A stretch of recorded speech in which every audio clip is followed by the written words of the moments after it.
call the, make sure this won't fly out, meeting to order. Start with roll call. McKee here, Lanterman here, Friedrich here, Barenkamp here, Nichols also here. Perfect. Like to stand and join me in the Pledge of Allegiance. I pledge allegiance to the flag of the United States of America and to the republic for which it stands, one nation, under God, indivisible, with liberty and justice for all.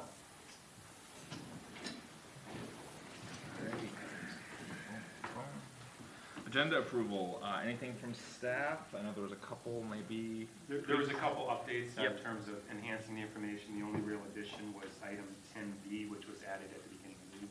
10B. Anything from council?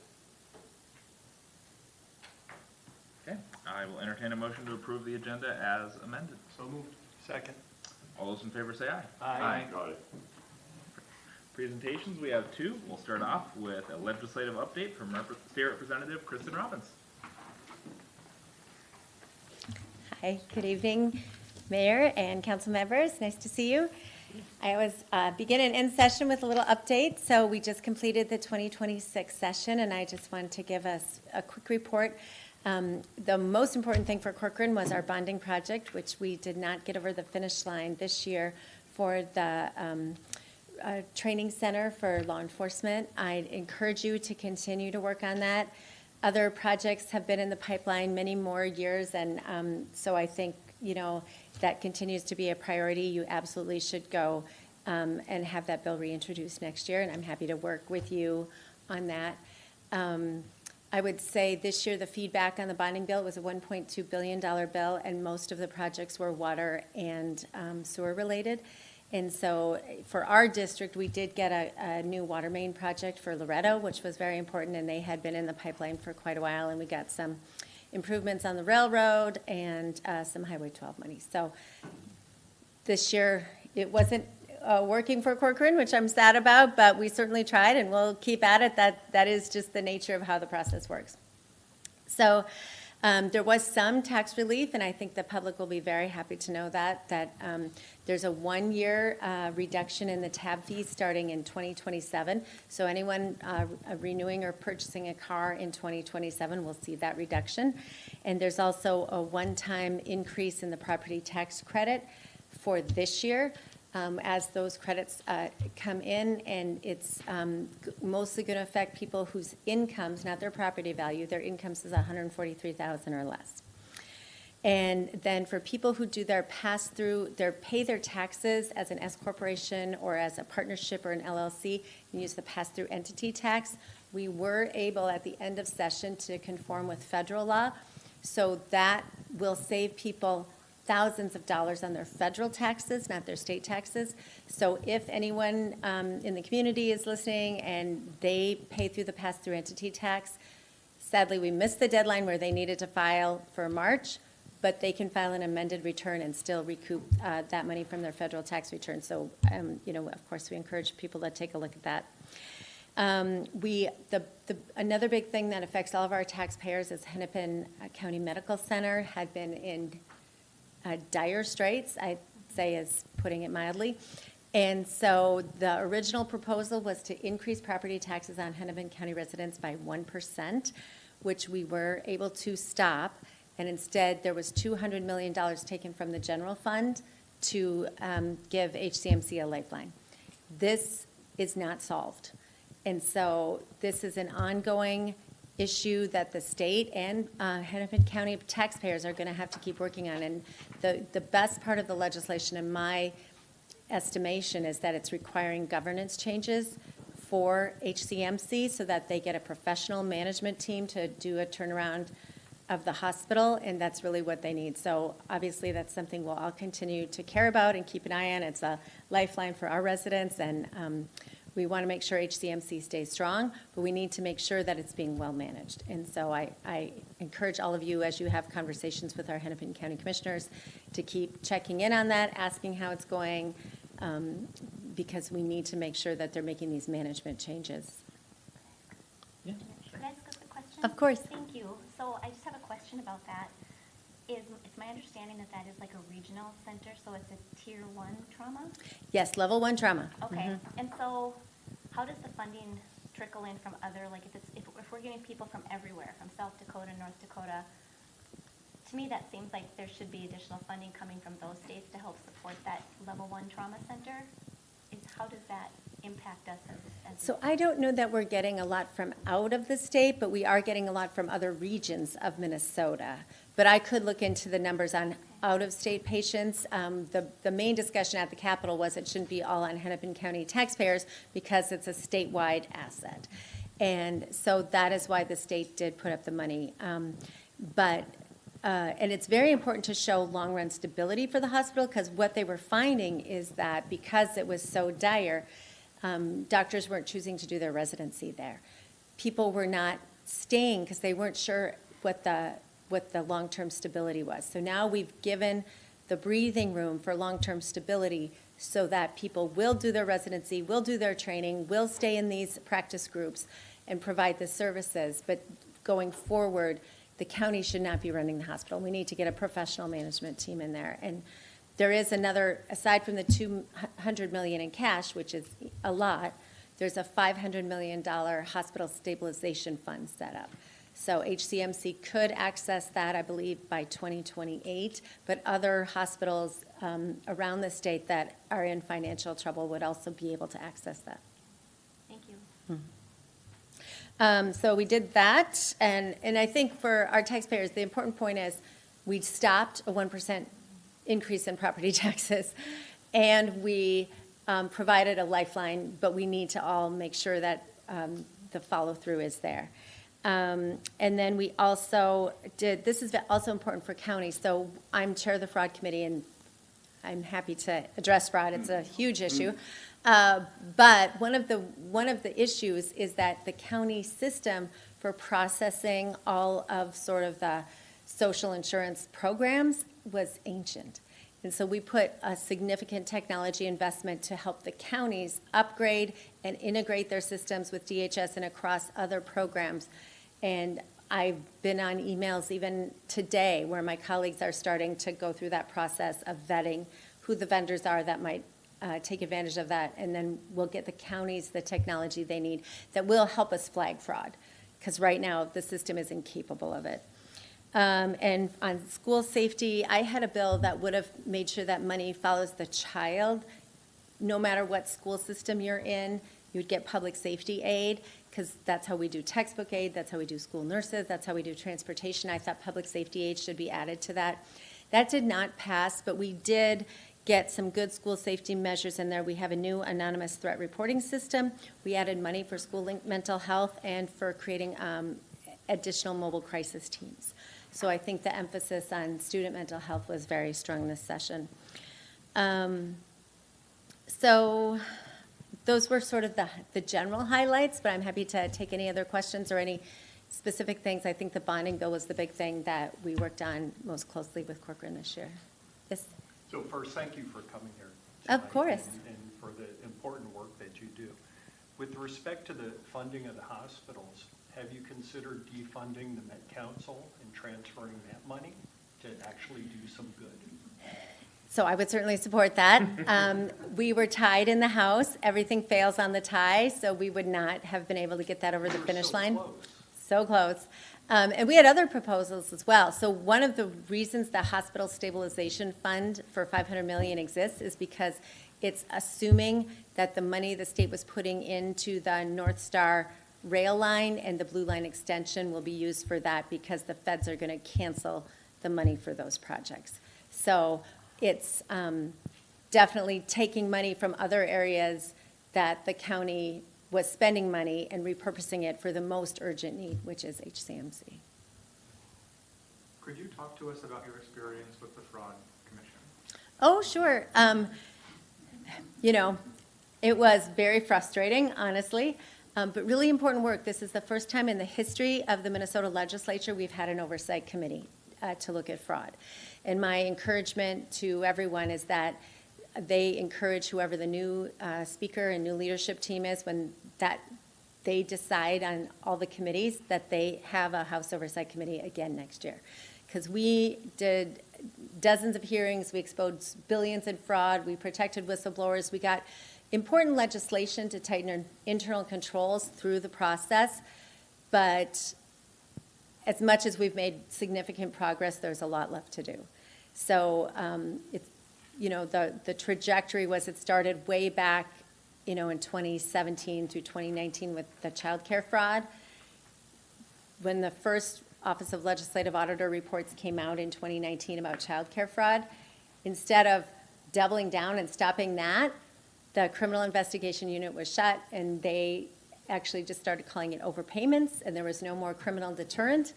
And a lot of the people involved in that child care fraud became the Feeding Our Future fraudsters, which then morphed into autism centers, housing stabilization, integrated community supports, sober homes, non-emergency medical transportation. I mean, we suddenly have all these vectors of fraud.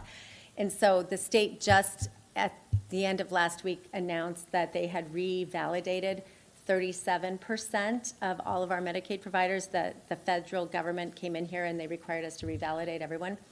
37% made it through the first round. And many people are appealing that. And so there's another chance if they did not get revalidated and they're a legitimate provider that they can go through the appeals process. And then after that, you know, we'll have the group that's validated to go forward. So we are making progress structurally in cleaning up these programs. We closed housing stabilization, but this is going to be a multi-year effort to really structurally change things and provide accountability in these agencies, because that's been missing.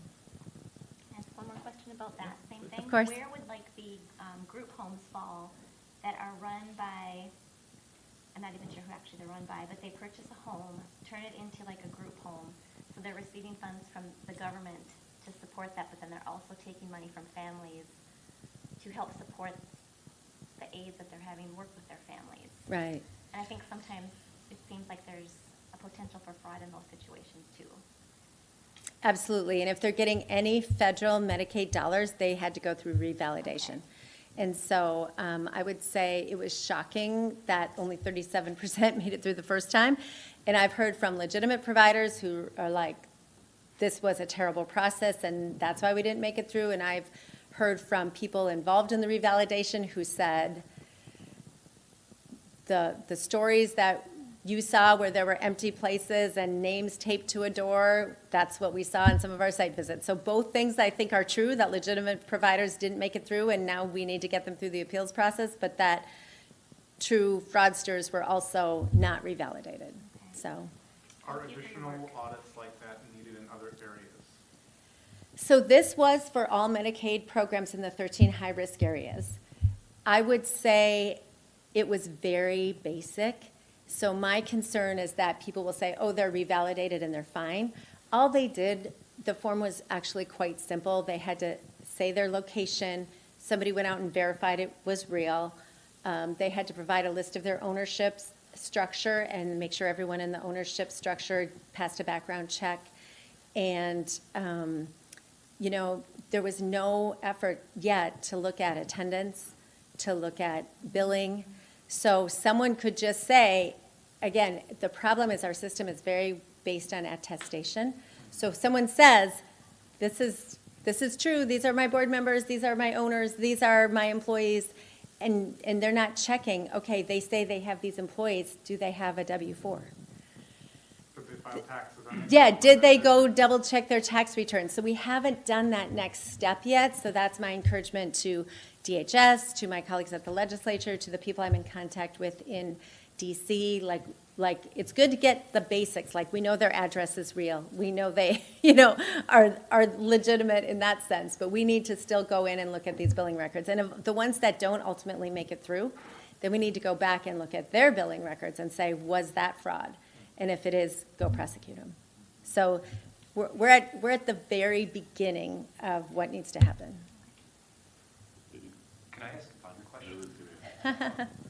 You first, you talk louder than you. Thanks again so much for your support and encouragement in the bonding process. Without you, we couldn't have gotten as far as we did.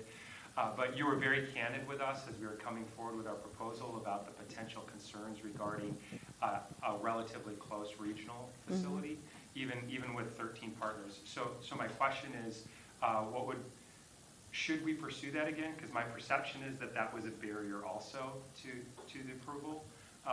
Or is it simply a matter of timing? Because if it's a matter of timing, that's simple, but also I'm concerned that there's a potential variable there and we don't want to spend the time chasing something that just isn't feasible. Right. I mean, no one came directly to me and said this is a no-go project. So I can check with my colleagues and the professional staff on the bonding committee and get their behind-the-scenes read on that. Mostly the feedback I heard is it was late in the process, and we this year are focused on, water. Water projects were the priority because the retiring chair of the bonding committee in the Senate, Senator Pappas, that was what she wanted to be her legacy. So no one directly said that to me. It was somewhat controversial. I heard feedback from people involved in the other center, the training center, that it was not necessary, and that for our district, as I explained, earlier, for our district to have just gotten one a couple of years ago and it's still our district, like that's where the bonding committee doesn't necessarily know our district and how varied it is. So I'm certainly happy to go find out before you go through it again next year and just get their honest feedback. I really appreciate Yeah. that because that's a concern that we have. We don't want to. We thought that we were meeting 13 other agencies and we were distinct, but if the perception from the decision makers is that's not the case, then I don't want to waste their time or ours. So that would be very helpful. Thank you. I will look into that, yeah. On that is where I was going to. I was part of PUPS and that evolution back when it started when I lived in Maple Grove and being on the planning and the long range improvement committee and all those things. It has gotten to the point where it's extremely, what do I want to say it, expensive. It's larger groups, it's rent for the day, it's do these things and train. And we've got no place for any of our satellite, I'm going to call them, probably bad names, I'm not that great at saying these things, but we've got officers that need just some quick time to do some stuff. We've got canine training that happens out in the middle of a airport, taxiway, all of those things. There's nothing out there that takes care of the smaller groups and the smaller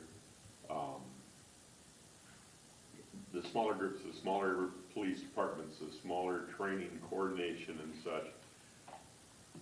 That is affordable for us and such. Is there something that the state can do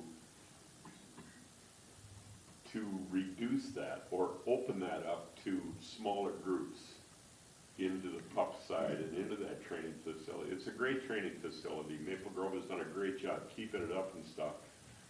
But when I was there, it was something more large training groups and individuals that may need just to recertify in their gun, redo some stuff, and instead of renting it out, having to rent it for a whole day or 4 hours or whatever for one person, you got to dump a bunch of people. It was a significant difference of what was going to be here. It's a lot more individualized, a lot more smaller groups, a lot more things going on, and a whole lot of good things for many, many, many police departments, both canine and standard. It was disappointing to see that not come. So. Right, and I do think partly it was really the process. It was late in the process. But I do think in the short run, having a conversation between yourselves with the people who run the other facility and explaining what your frustrations are and give real-time examples of how it hasn't worked, I think they would welcome that conversation. And then, based on the feedback I get from our professional staff, you could always try again next year. Thanks. Anything else? Could the Met Council help us with that? I would doubt it. Thank you for coming. Thank you. Yes, thank you. It's been a joy to serve Corcoran. I have loved every minute of it, and it has been an honor, and I'm not going anywhere, and I'm still your rep until December. So if there's anything that you need, please reach out. Thank you very much.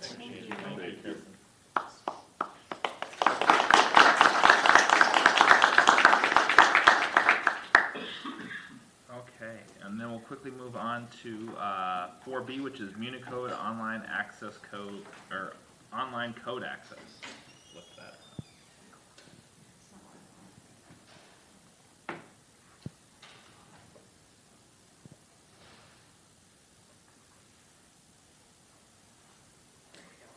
Anybody watching the Stanley Cup? Never mind.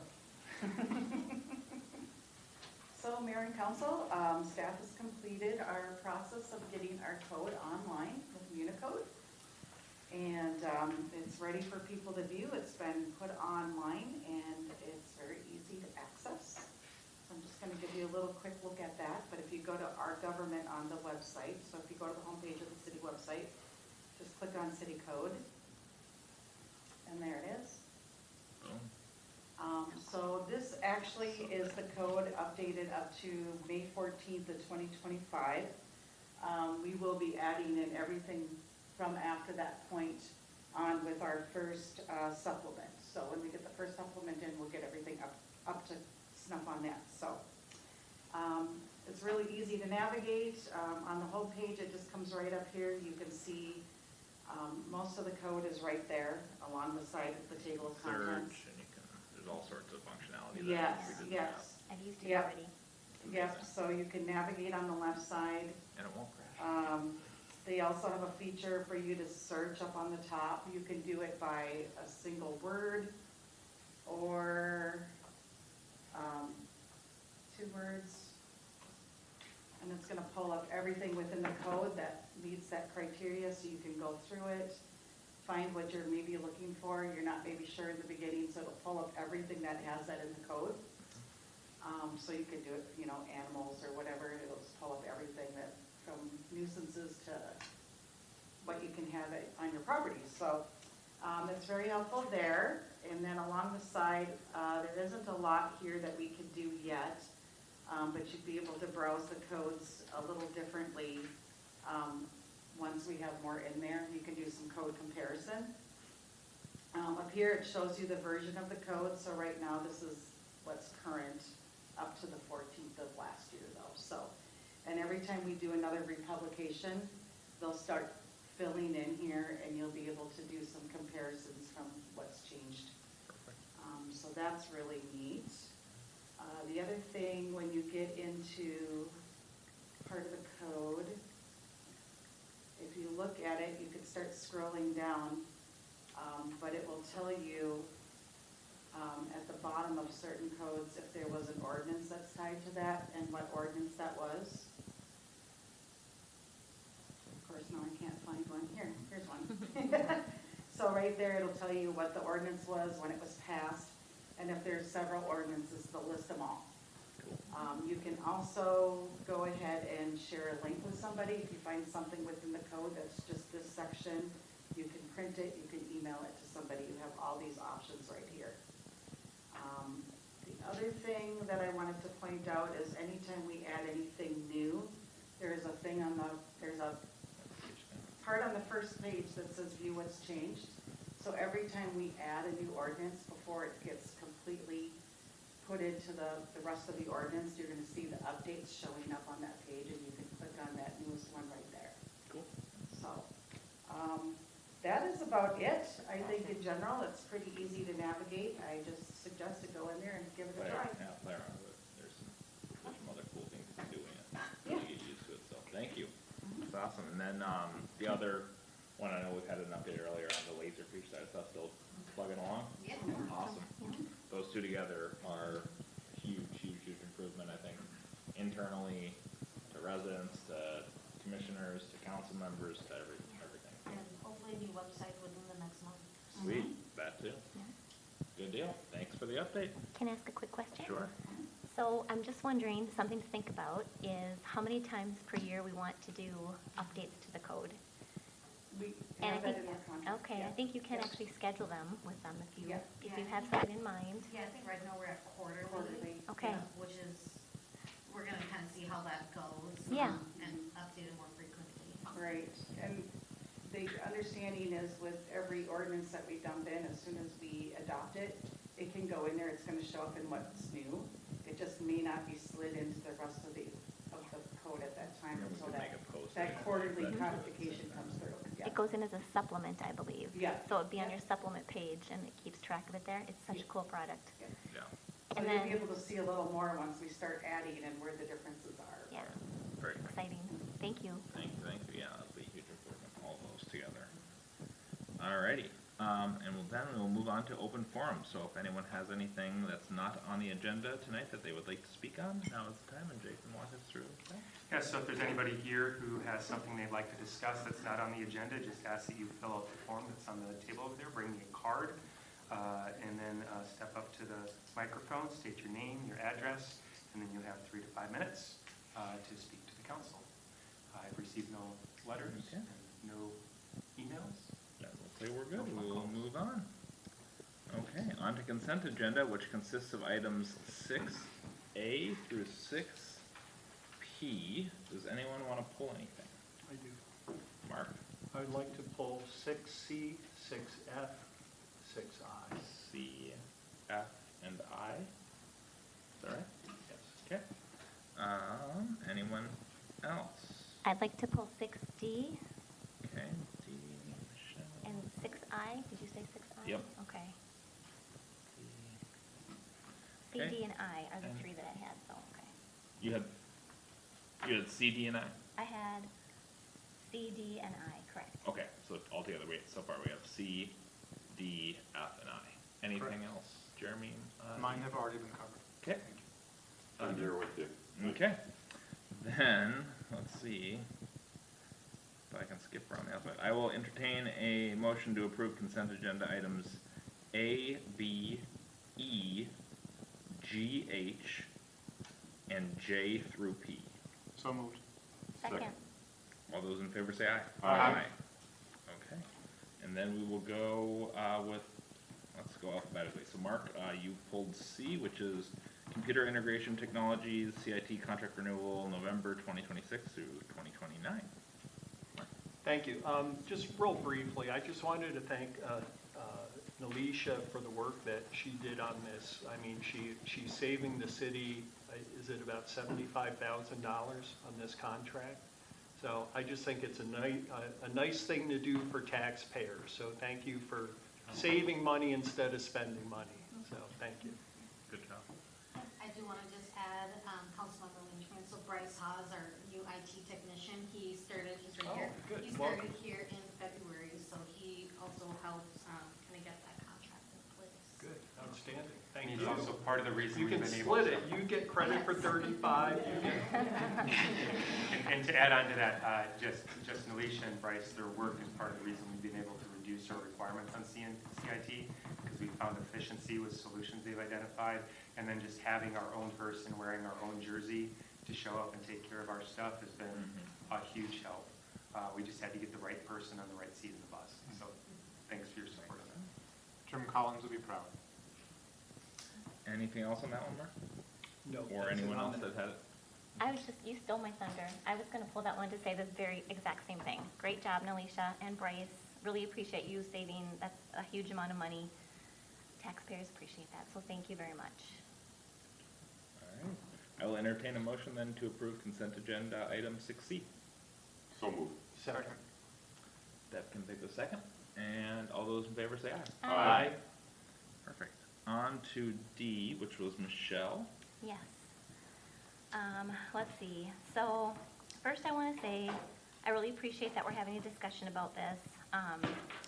The item in the packet was from 2021, and I think it's something that deserves to be reviewed each time we do a new agreement with union negotiations. I think it's an important piece for our non-union police officers. And I so support our police department. What I'm trying to figure out myself is what is equitable and what is fair when you look at non-union officers related to non-union staff. One of the biggest things that stood out to me was that the old version of the non-union officer benefits sheets were like 5 pages long, and it went up to 17 pages. As I reviewed it, and thank you for answering a bunch of my questions, City Administrator Tobin, that was super helpful. I'm struggling with trying to determine exempt employees and non-exempt employees and how they fall into what those benefits should be. Exempt employees typically are leaders and directors that are running the city and have compensation that fits accordingly with that role and that responsibility, and do deserve benefits.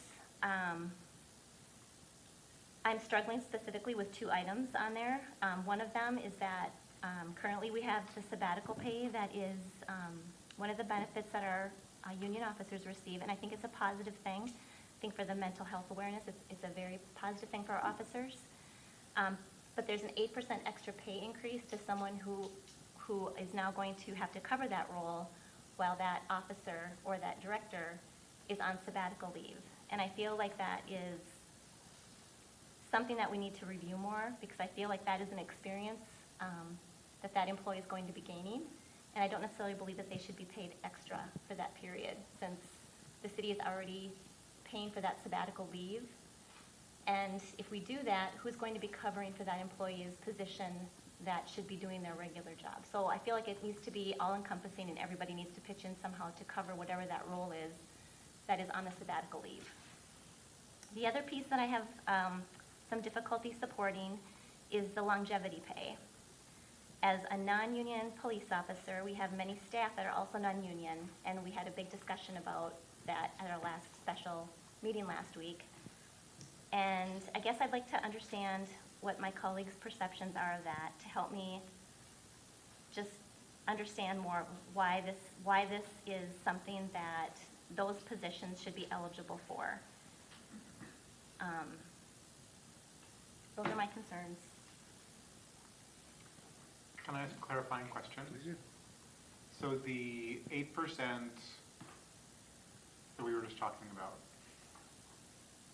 as a hypothetical, so I can understand what the scenario is, I'm assuming what that means is when Matt or Ryan is gone on their sabbatical, you have a lieutenant or a sergeant step up and do extra duty to cover what they would be doing, and that sergeant or that lieutenant is going to get extra pay because they're covering both their original role as well as the role of the person who is out. Is that a correct understanding of the scenario?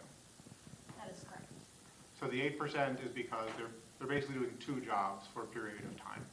Yeah, it's essentially an accretion of duties, and those resolutions typically do come to the city council for approval. Are those people who would be doing that kind of task salaried or hourly? Yes. So both. It's been both. So in my 2.5 years here, I believe it's happened 5 times, roughly. I may be wrong on that, but roughly 5 times. And in each case, it was unforeseen circumstances. So one example I'll give, our deputy director for public safety was out unexpectedly. And at that time, our bench looked different than it does today. And so there were significant responsibilities that were demanded. At that time also, we only had 1 sergeant. So when I talk about the structure, it was very different. So that was right as I was first arriving. Then following that, it was approved because we were standing up a department. This was the first time that we had a community development department. And so that was a significant accretion of duties until we had completed the study and the discussion regarding our significant restructuring of the organization. And so that was another instance. Another instance was unforeseen, related to medical, in which someone had to step up and fulfill responsibilities in public works for a period of time. So these are not typically planned. It's typically been, need you to step up because of the what's happened. Now, I can't speak to what happened prior to my being here, but council was recognized because of our organizational structure in that window of time. This was a heavy lift for someone, and they were not working 40-hour weeks. They were doing significant work, punching above their normal weight. We are a very different organization than we were then. That is not included in the proposal today. That language is not in here. And to Nelisha's point, council has the opportunity to reevaluate how they want to approach that in each instance as it comes before council. Each instance when it isn't a police sabbatical, right? Is that what you're saying? That 8% isn't in the language of this. It says That's it's under X. Oh, I am mistaken. I apologize. I missed that. So that I mean, could be to something. me, it's kind of a no-brainer, yes, if you've got somebody who is an exempt employee, they're getting paid a salary, they're doing double duty, that they should get compensation commensurate to that effort. I think it might be more arguable if somebody is hourly and they're putting in extra hours, so they're getting paid for the time and they're getting extra OT. So I can see a debate on that point, but I feel like for exempt, it should definitely be included in the spirit of rewarding people for extra effort and having compensation be tied to outcomes. Can I ask, can I add a comment to that? Please. I appreciate that. That's very, very helpful.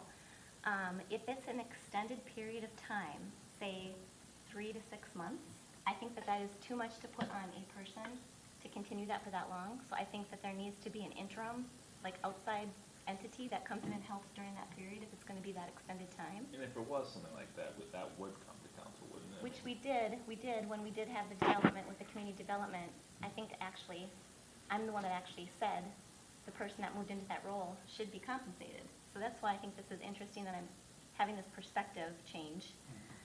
But I do believe if it's a long extended period of time, it's not fair to put that on one person. I think there needs to be an outside entity that is brought in, similar to what we did with Abdo, when we brought Abdo in as an interim finance company.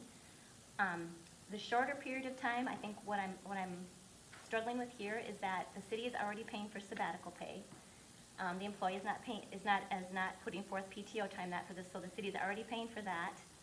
To pay another person 8% on top of what we're already paying the person that's on sabbatical, because they're still being paid.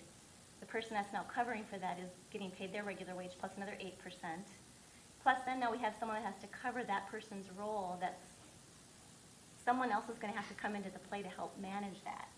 So are we going to also then, if that person moves into this role, who's going to cover that person's role? And is that person then going to also have to receive an additional pay? Like where's, do you know what I'm trying to say? It just seems like it's just a rolling ball. So it doesn't go up, it doesn't stair step that way. If I can address, because you asked a couple questions. Yeah, sorry, go ahead. So one that seems reasonable, particularly when you talk about the burden of responsibility over an extended period of time, it seems reasonable to put a window of time and not to exceed enough. Because I also don't think that that's something that we would want someone to be in that role.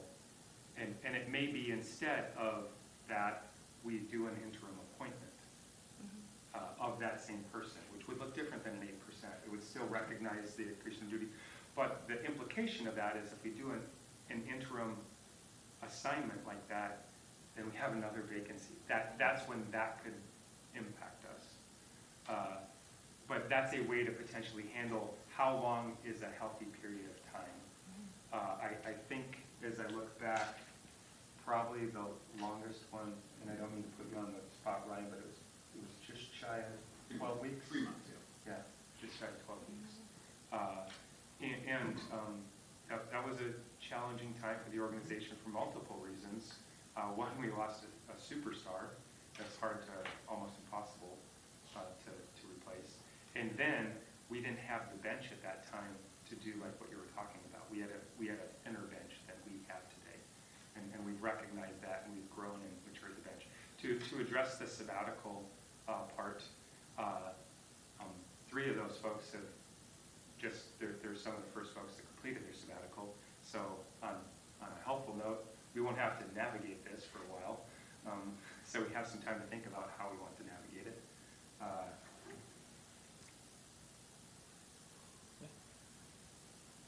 In terms of the cost, this is risk mitigation. That's really kind of how I see it. So to your point, we can hire an outside gun to come in and help us. Sometimes that works really good, sometimes that does not. We can acknowledge and call up a trusted agent and have them step up and take on greater responsibility.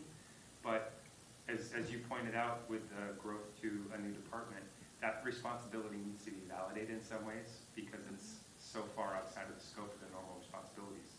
They're going to have different stressors. They're candidly going to be working more hours. So. Myself, and I understand what you're saying, Michelle,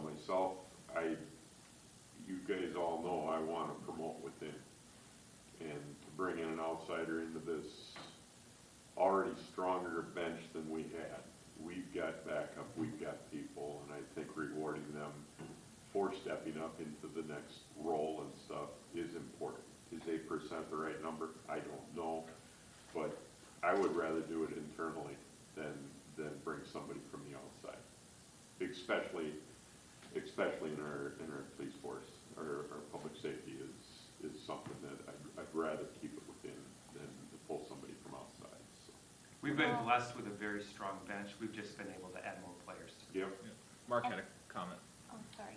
Thank you, Mayor. I support providing our non-union police supervisors with substantially the same police-specific benefits that are available to our union-represented officers. The director, deputy director, lieutenant, and sergeants are all licensed peace officers.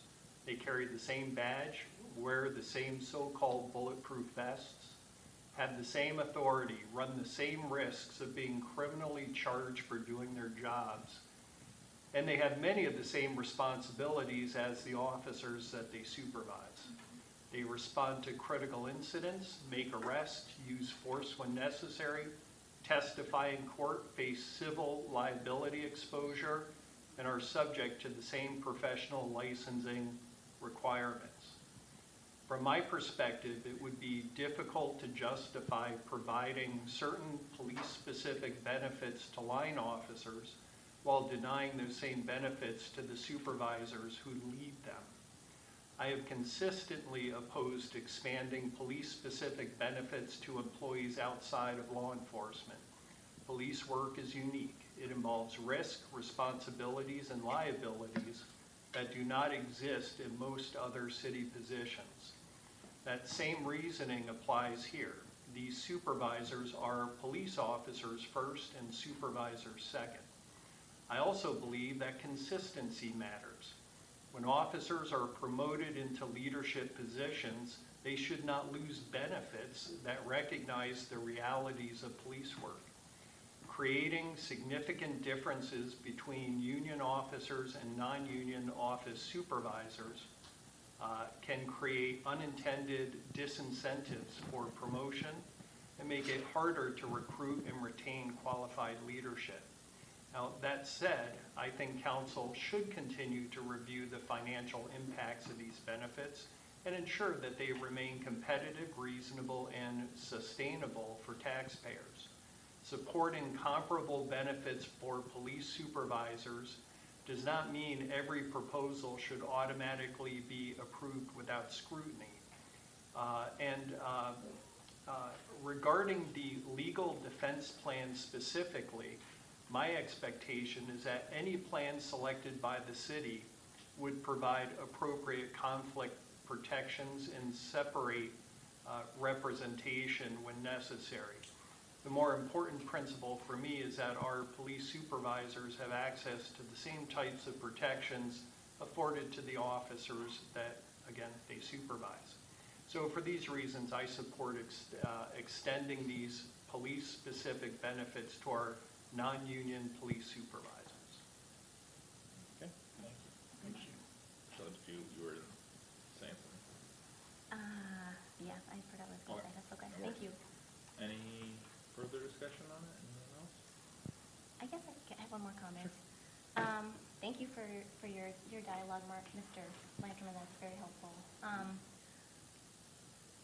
I still think the 8%, I'm stuck on the 8% for the extra pay for sabbaticals. I think that is a great opportunity for another officer to step up and go into that role and do some training for a month and see what that's like to be in that role, whatever that role might be. But I don't support that we should be paying them an additional 8% for that, because I think we're gonna end up having other issues with staffing that we're gonna have to figure out by doing that, which isn't a bad thing.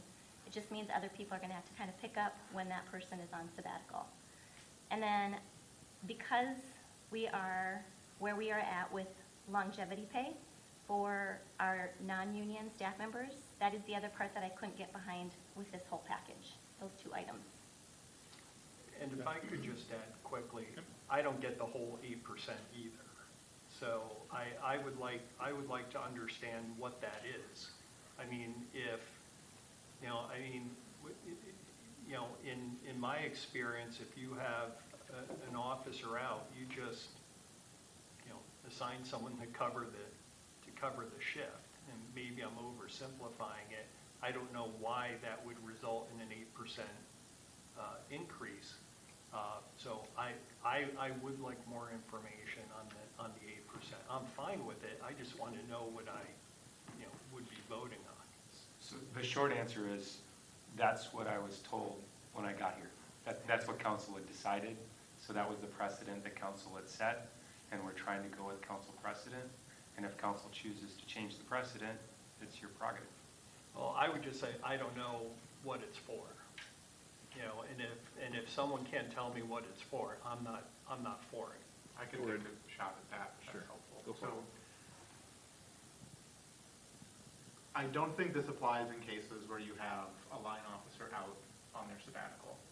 I think the practice, and Ryan can maybe speak to this, for that case is you assign people additional shifts, or you might have additional outside police officers come in on a temporary basis to cover the shifts that that person is leaving open, they can't be filled. So that, I don't think, results in the 8%.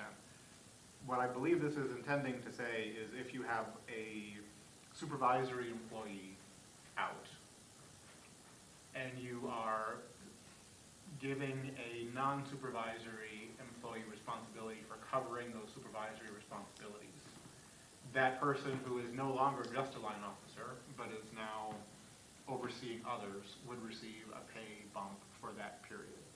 Is that correct, Ryan? Somewhat.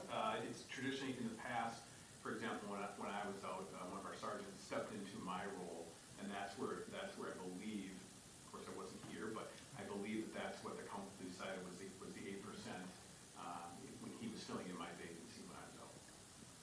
And that's different. I would totally support that. That's an extended Yeah. period of time.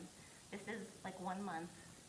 And that's why I feel like we shouldn't be supporting someone's experience. We wouldn't hire someone if they didn't have that experience at that level, at whatever that level was. What am I trying to say? So I feel like it's an experience that is a good thing for police officers to have. I don't necessarily think that they should be paid for that, because I feel like it's on-the-job training. You're gonna be exposed to things that you wouldn't normally be exposed to, and that's a great thing because it gives you that experience for 30 days. So, can I ask you a question? So, is it your understanding then that this is for a non-supervisor stepping up and covering a supervisor? That is my understanding. But it's Is listed that here. correct? So in the CBA, that's my understanding, is what it is in the CBA. In Ryan's case, and I got here at the end of that, the situation that he was discussing, at that time, we really only had 3 supervisors within the police department, and a key supervisor was gone. And so the other supervisor had to step up and assume a lot of responsibilities. So that could happen again, you know, in unforeseen circumstances.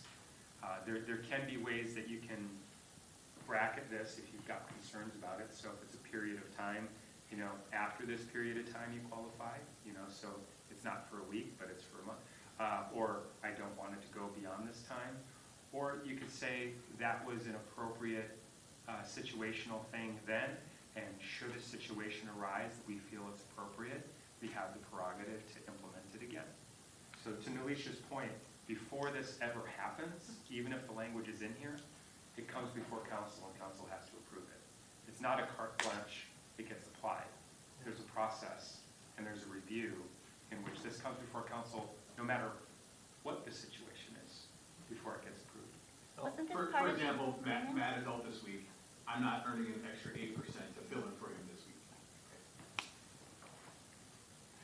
I guess, you know, and what Jeremy said was very helpful to me. I guess if we have an officer, supervisor taking on additional temporary responsibilities, I'm fine with the 8%. So I don't know if I need to add anything more to that, but I think the language should be clarified. So that is what the language says in it currently. It does? It actually says, officers assigned as acting supervisor shall be compensated. So when they're stepping up into that role, assigned as an acting supervisor. But we just used a couple of instances in which someone was already a supervisor and they've got increased responsibilities. Yeah, I'm okay with that. So for sabbatical, you'd be fine with the 8% for 30 days? If the individual is assuming additional responsibilities, I am okay with the increase of 8% in compensation for that period of time. But there has to be additional responsibilities being taken on, not just covering a shift. Right. And to the point that I was making, Ryan was made this point, we're exercising, you know, prudence. And so we have a situation right now where he is acting chief. That isn't a situation that warrants it, so you weren't having to make a decision about that because we didn't bring that before you. So the concern that this could happen anytime, there's judgment that's being applied, and even with that judgment, there's a process that comes before you for your approval. Just a couple of things. So if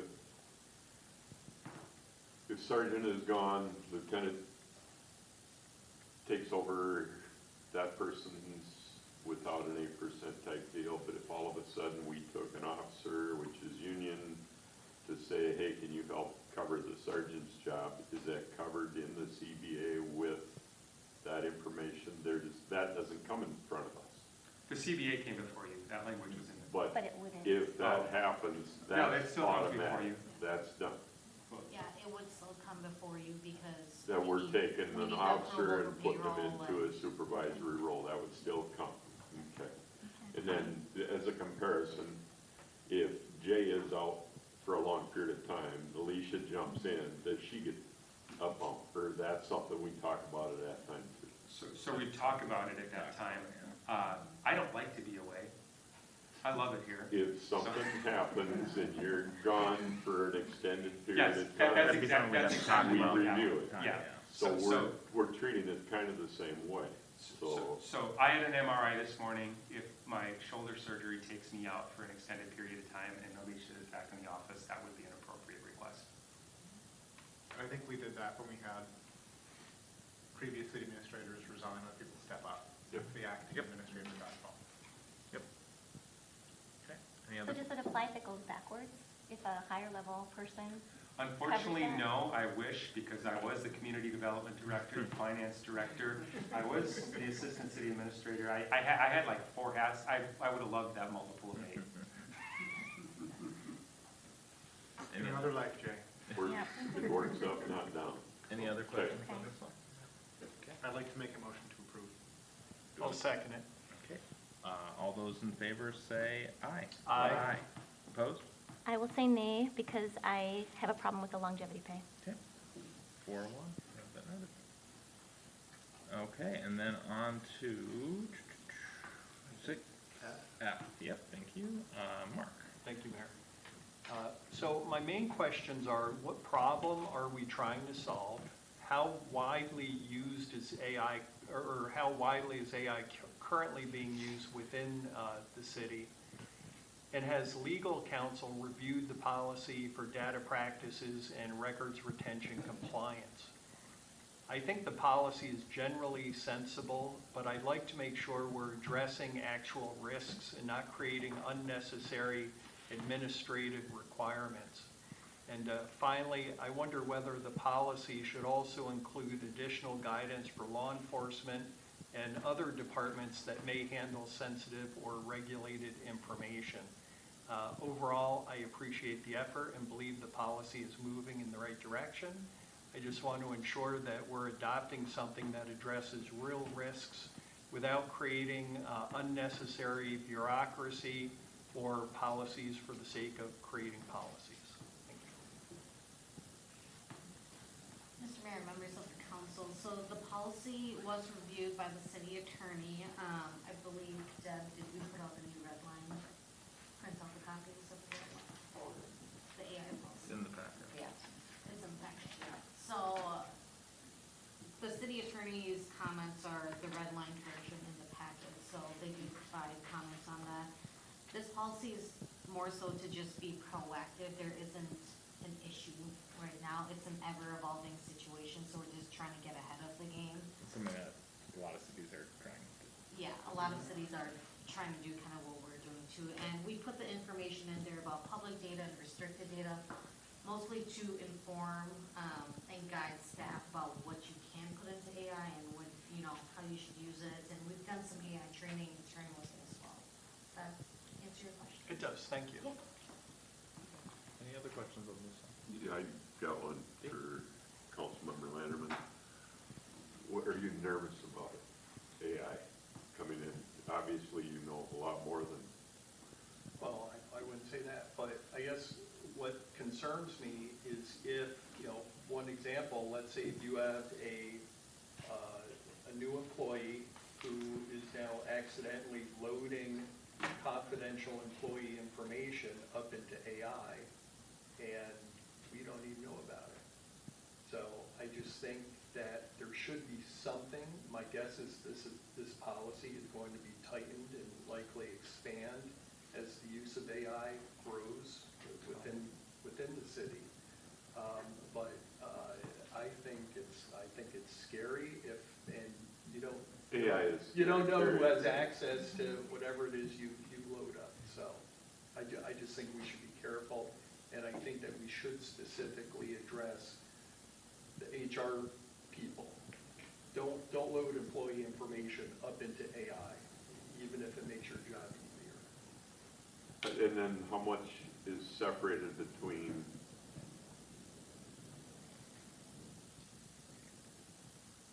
how much AI is, God, I wish I was smarter about this stuff. How much AI is used for the police side and how much AI is used for the non-police side? And do they cross boundaries there?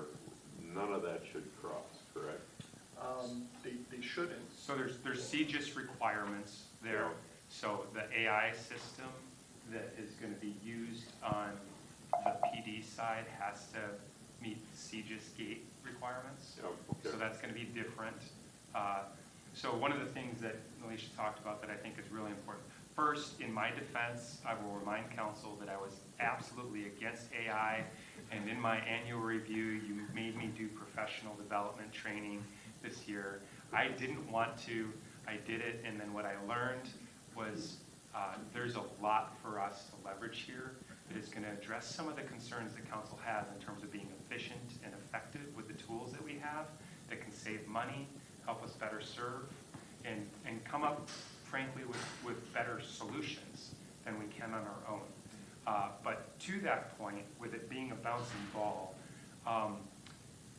I got a certificate in AI, and I was one of the first city administrators in the state to do it, and then our staff got trained soon after that, and now, like, cities are getting in line to do that. So the point that I'm trying to make is, because you put me at the front edge, we're kind of on the leading edge of this discussion right now in the state. And I think that's good in some ways, but it also makes me concerned in other ways. So even today in MCMA, they came up, and there's a think group that's coming up among city administrators to gather monthly to talk about this, implications in terms of how we do our work, where do we apply it, what sort of things.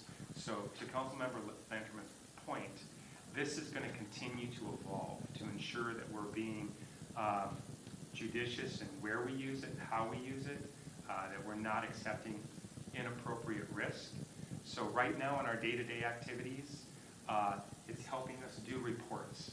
It's helping us as a creative thought partner. It's helping us as a tool. We have not yet leveraged Codex in order to try and build these other tools to do functions. There are a couple cities that have started to do that, particularly on the customer service side of things. So in some ways we're leading, in other ways we're lagging, and it's going to continue to be this way for a while. If I could, I would urge the director and the deputy director to add a specific section to your field training program to cover AI and what, you know, your data is the most valuable data here in the city. You know, you have social security numbers, dates of birth, arrest records, and I think it would be very important to our taxpayers to make sure that maybe a new employee doesn't accidentally, you know, share their information with the, you know, with the 3 Ws, the evil 3 Ws. So, thank you. It might be helpful for council to see a copy of the OpenAI enterprise agreement and what they promise us as our relationship with them evolves. I don't know what the cities looks like. I know that my company has a similar system, and they have guaranteed HIPAA compliance. They have guaranteed the data that we put into the system will not be used to train models, will not be accessible outside of our enterprise instance. That's what it says in the agreement. Would you say, would you? I think it was a compliment. Oh, did you? Okay. I was just going to mention the same thing. So, I mean, it's natural to have questions and be curious. It's definitely an area that has risks, and so we should be cognizant of what those risks are. There are also a lot of potential benefits to efficiency and throughput and creativity, and companies and cities that are on the leading edge will hopefully have some competitive advantages over others that are later in terms of what they can do and how much effort it takes. And I think to a point made earlier that I would expect this to be a living document that grows as AI changes and as our use of AI changes, which is bound to happen. I think what supports too is so we had 12 employees besides myself that received training. After we got that basic training, one of the deliverables was a draft of an AI policy based upon their understanding of how it would impact their areas of business and customer service. After that, then we went out and said, okay, you now have the training. Who all wants a license? And so Alicia and Bryce went then. Not everybody wanted one because they didn't see how it was going to impact their daily work, or they had concerns about the risk to the point that you were talking about it. So there's a lot of different reasons why they chose not to, but not all of those people, now that they have the understanding, saw it as a tool that would be positively helpful in their work today. That doesn't mean that we won't revisit that as we continue to evolve. Anything else on that? And I will entertain a motion to approve consent agenda item 6F. Second. All those in favor say aye. Aye. Okay. And then the final pulled item 6I. Mark. Yeah, so, and I guess this is for Dwight. So this property is zoned rural residential. So why do your findings repeatedly reference compliance with the urban reserve district? So I assume that that's just a copy and paste mistake, right? That's correct, Councilor Lanchman. Yeah, I apologize for that That's typo. okay. There were 2 CUPs. For You the should have single used phase. AI. It is good at that. So should we amend that resolution before adoption? For the technical. Yeah, it's a technical. Yeah, it does look like there is one mention of urban reserve in item 3C6, so I can revise the draft to correct that language. Okay, thank you. Thanks for pointing that out. Yep. Mr. Mayor, Yes. can I make a couple notes on that Sure. item as well? We're on 6I, correct? Yes. Yeah. I just wanted to make sure that council saw the email that came through from the resident at about Yes. 5:15 today, to the neighboring resident. And then, I believe we had discussed at the last meeting, possibly moving that pole barn location, so it wasn't right where it was because of how the driveway turned.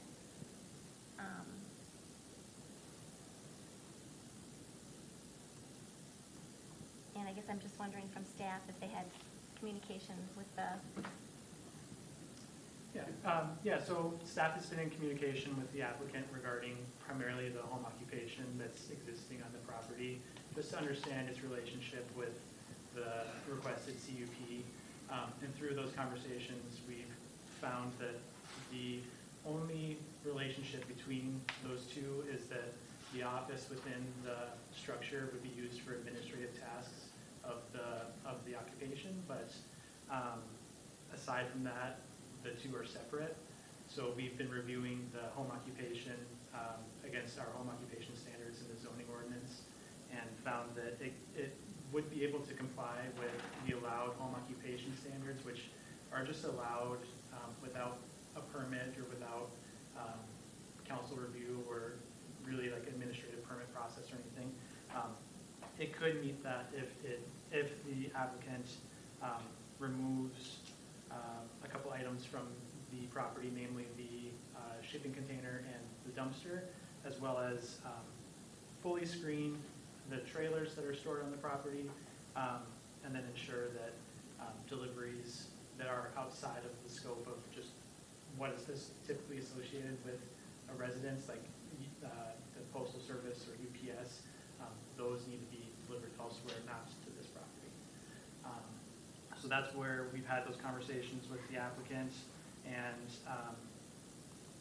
since some of the items that are on the property are, the applicant is planning to use them in relation to the construction of the accessory structure, staff found that it was reasonable to allow them to continue storing the shipping container and a dumpster on site until construction is completed on the accessory structure, and then they be removed within, I believe it says 30 days of the completion.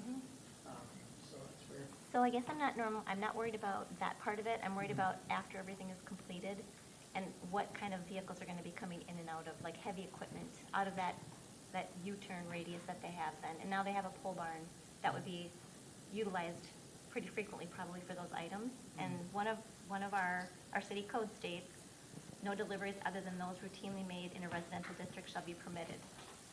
Yeah, so we had the applicant provide us a written narrative of the scope of their work and specifically address all of the standards of the allowed home occupation and how it applies to his operation. And so that's kind of our basis to continually review the occupation. If it's found that he's operating beyond those bounds, then it becomes a code enforcement issue and we have to address it, whether it's through the special or conditional home occupation license or revocation of the license altogether. Can we include an item on the resolution that states that? We can. Right now, we do have a condition in here that, let me see if I can find it. Item 4, the structure cannot be used for commercial purposes unless the applicant applies for city approval of a home occupation and such approval is granted. If you'd like, I can add a sub-point there that the applicant needs to continue to adhere to the conditions that were outlined in the narrative of, I can't remember the exact date, but I will list that date in there. And operations beyond that will require additional city review. Thank you. Does that work? That would be great, thank you. So we should probably, do you want a motion for that? Sure. I'll make that motion. And I have an additional, I'll add into my motion. So on item 6 in the resolution is the one calling for screening. I would like to strike deciduous so that it's coniferous and provides year-round screening. And I would like to request a double row of landscaping rather than a single row, so you have some redundancy and blockage of sight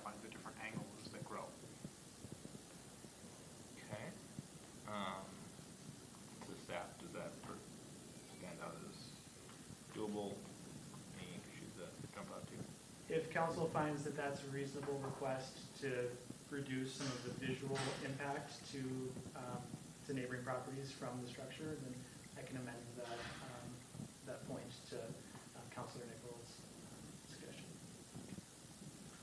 Jeremy said you wanted to make. That was a motion. That was a motion, okay. Could you restate it, just both parts so we're clear? Sure, I make a motion to amend number 6 in resolution 2026-35 to add the word double prior to the word row when referring to landscaping, and to strike the words and deciduous from that sentence, and to modify point 4 to add language limiting usage of the property to what was outlined to staff on the date that Dwight will determine. Any discussion on that? Need a second. Second. Any discussion on that? All those in favor say aye. Aye. It's just that item, it's not. It's just an amendment. Yep. Yeah. Okay. So 5-0 on that? Yes. 5-0 on that amendment. Okay, anything further on the overall? Yep, yep, if I may, Mr. Mayor, I'm concerned that U-shaped entrance and such, construction entrance and such, is that something that deliveries for this building, concrete, everything else is gonna try and make that corner to do this, or is there a construction entrance that can come off of No Name Road from the east? Is there a construction entrance that could be added off of Oakview and such? That's number one, while you think about that, Dwight. Number two, the dumpster, the shipping container, there's nearly 5 acres here. Is there any way that can be moved out of sight? Is there a way to move it beyond, back behind the home and such? And then again, the number of trailers there and such, there's a fleet of stuff there that, why does it all need to be there? I have some equipment that I don't store on my property. I've got 14 acres. I rent a place that is appropriate for those things and such. I own a business. I'm a small business person. My business is 5,000 square feet in Osseo, and I comply to those things and such. I just, there's not much we can do because it's a private driveway, it's a private easement, and I haven't been privileged to be able to read what is agreed to, if it's residential use, those kind of things.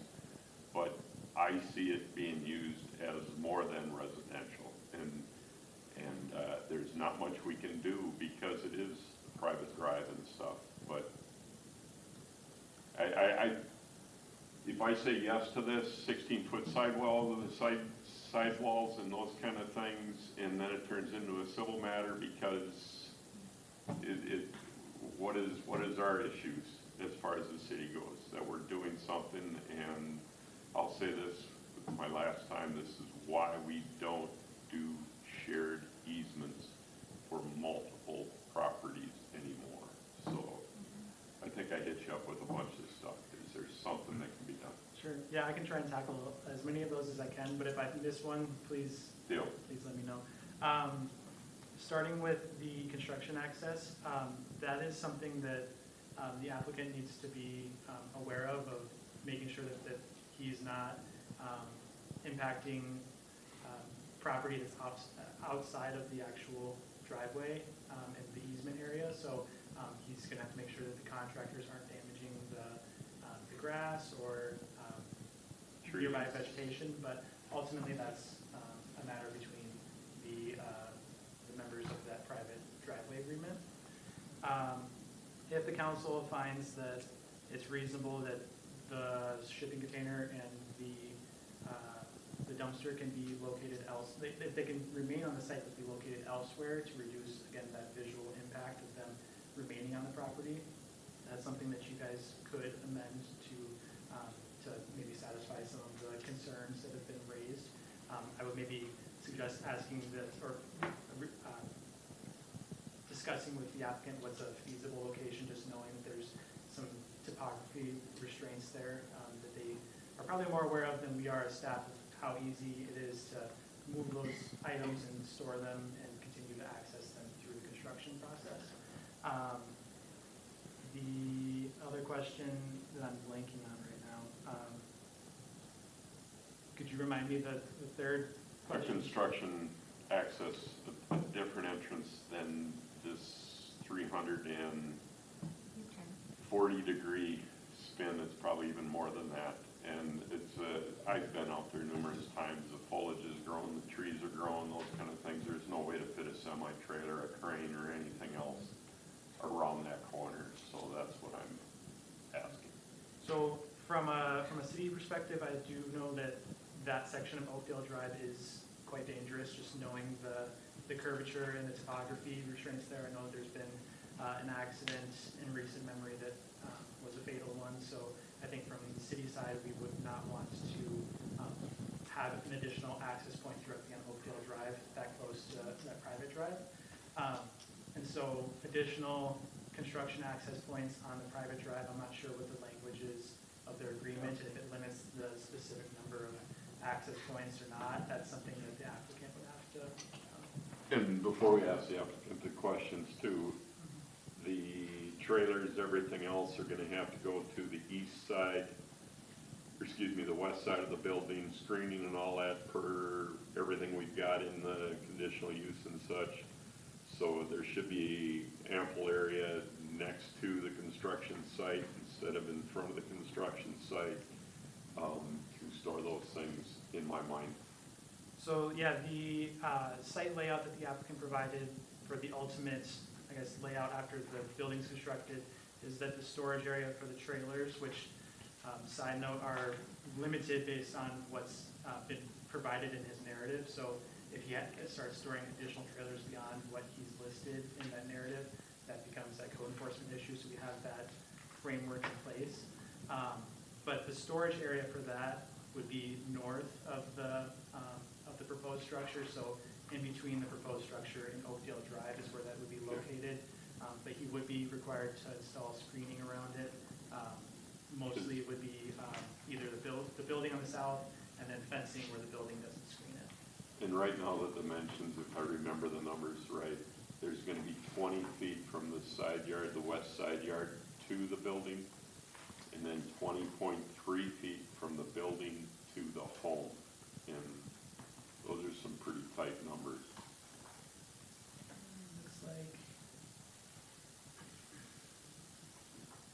Looks like 20.3 feet between the proposed shop and the west property line. West property.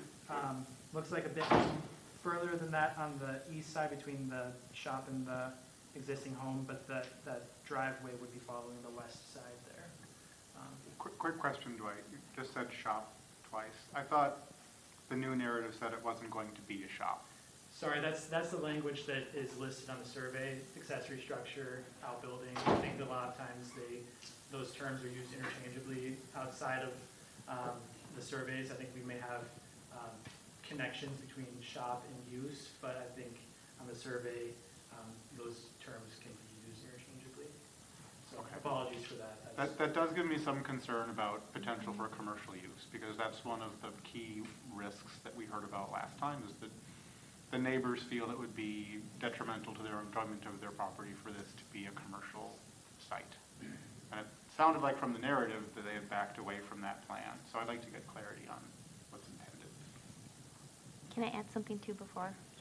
I just wanted to say, what concerns me is that we are putting it on the residents that live in that neighborhood to complain about this property if there continues to be additional trailers or usage, like big equipment usage, because of how we have our code compliance set up. And that's a little worrisome to me, because that's just putting another burden on the residents that live in that neighborhood to have to call the city and then get the city to do something about it. So I feel like us approving it just sort of like sets it up to be a future issue, unless we have those parameters really specifically stated in our resolution, which I know we have it covered really well, but I just wanted to state that as a concern. Mayor and Council, before you invited the applicant up, I know that you all received an email resident, and then that resident has submitted a comment card request. It's your decision how you want to handle that. I just wanted to point that out, that it would probably be, in terms of timing, appropriate to have that happen first, so then the applicant can respond to the totality of it. I would make a motion Yeah, to hear the comment. yeah, I don't think if we're all, definitely we need to look. So, Mr. Joe Lackner, please come to the microphone. You have 3 to 5 minutes to share with the council your concerns and comments.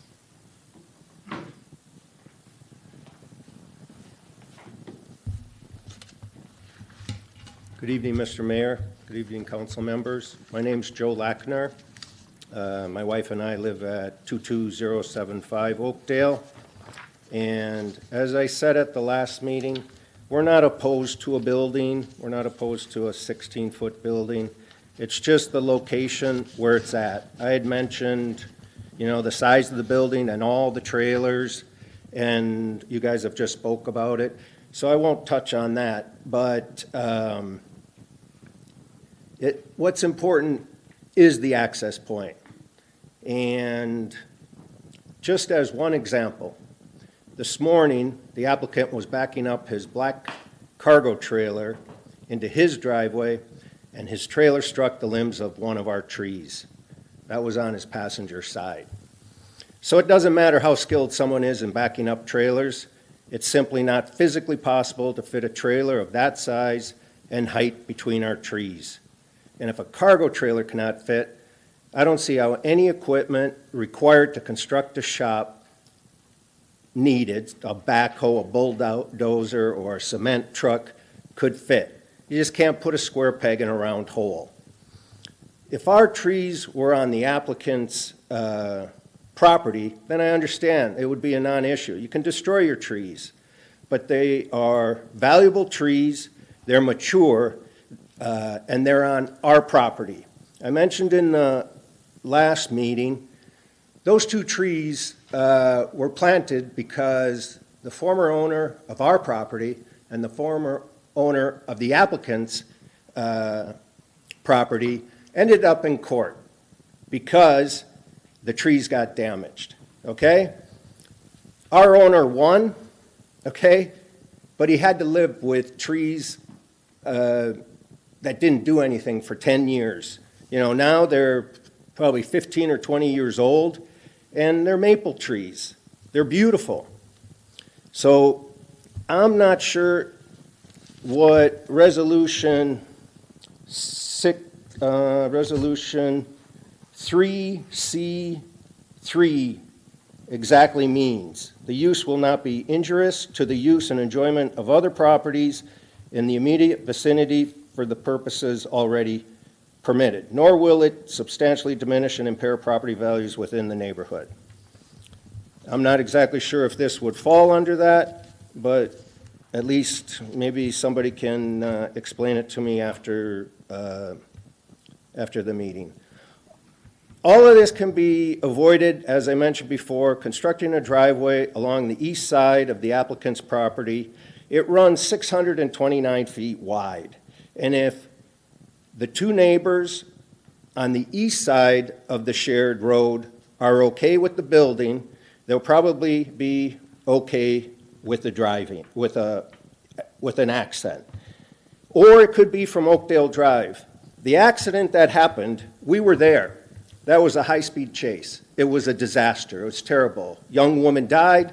One went air ambulance, 3 sisters, and the other one. There were 20 emergency vehicles there, but it was a high-speed chase.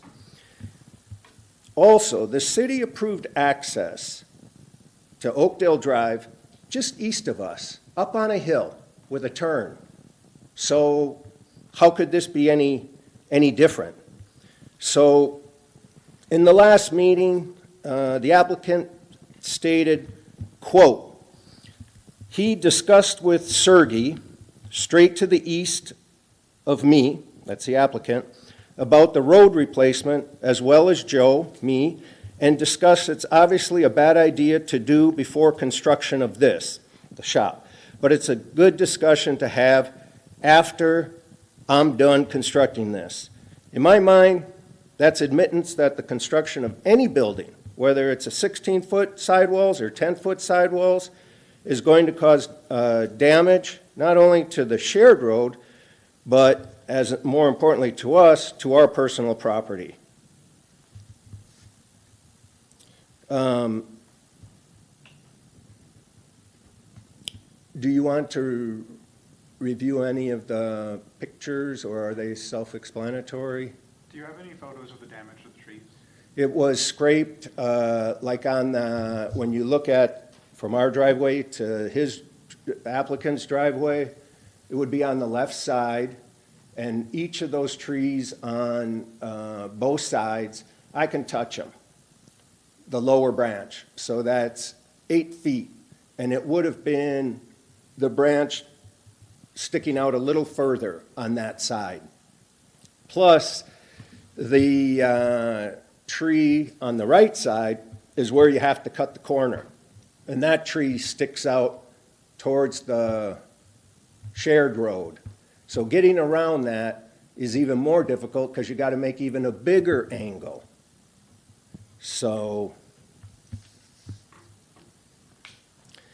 And in our last meeting, City Council recommended that the applicant and I talk, which we did on May 8th. We met at the end of the applicant's driveway. However, our discussion was interrupted numerous times by the applicant's wife shouting things from their porch. I was patient, but eventually realized that neither have any interest in our concerns. So I just don't see how we can come to an agreement. Thank you. Thank you.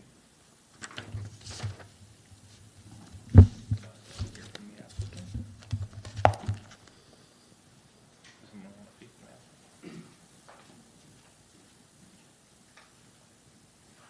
Please state your name and address for the record. Yep, John Olfers, 22085 Oakdale Drive. I'm not sure what you want me to touch on first, but I do have petitions, as you guys all have received, I'm assuming, from all the other neighbors that are fully aware of what I'm doing and are for it. And if you want to speak to the tree situation, they are overgrowing the driveway completely. I'm glad to take you all out there and take a look at it. And I can technically trim those, and we can go over that further if you want, but they brush up against my wife's vehicle going into the driveway. So they're fully overgrowing the driveway. So I don't know what to say about that. Can I ask a question? Yep. You haven't had a conversation with him about trimming the trees, making them opening it up, doing stuff? Why not? It As just a started becoming an neighbor- issue as they're filling in more. As a right now. neighbor and it's a shared, it's an easement. I just sit here and I look, you are locked into that access. You're not going to go anywhere else. How are you gonna make that with the construction equipment? What are you gonna do to pay to repair the road that is shared? It's no name, it's shared. Yes, it's aged. I understand that. I've been out there. I've seen it. I understand. It probably will last a number of more years, but to put on semi-trucks and concrete trucks, those kind of things, what are you gonna do? Again, we can't put anything on that. We can't say anything because it's a private easement and it's a shared driveway, but I would expect you to be having more of a conversation with your neighbor. He is not objecting to this going in, but it's still, there's stuff everywhere out there and such, and I didn't want to do this, but I'm gonna do it. You're part of a remodeling construction company, correct? Yes. What do you do with those kind of things while you're doing homes as you're remodeling and stuff? What do you mean? Take stuff, you put stuff away every day, you leave trailers out in front of the homes you're remodeling, those kind of things all the time, or what do you do with that equipment? You bring that home, park Depends it on in the your job. driveway and stuff like that? Depends on the job. But that's all the equipment I have. I don't have any heavy equipment. I have 3 trailers. So, I mean, I'm not doing any more damage to the road than anyone else. It's not, and part of the driveway agreement that I hope you all got, which I sent in, specifically says that it's for the construction of a single-family dwelling as well as an accessory building. It says right in the language. So I'm not doing anything that wasn't already agreed upon when the neighborhood was established. So I don't see where any effect on the road matters in this situation. I have discussed it with all the other neighbors. There's only one that's had an issue with any of this. I didn't get the petition. I didn't either. I haven't seen it. The applicant has made mention of the petition, but I've received materials related to the occupation. I've not received the petition. Thank you. I emailed them all last week. I have them all on my computer right there too.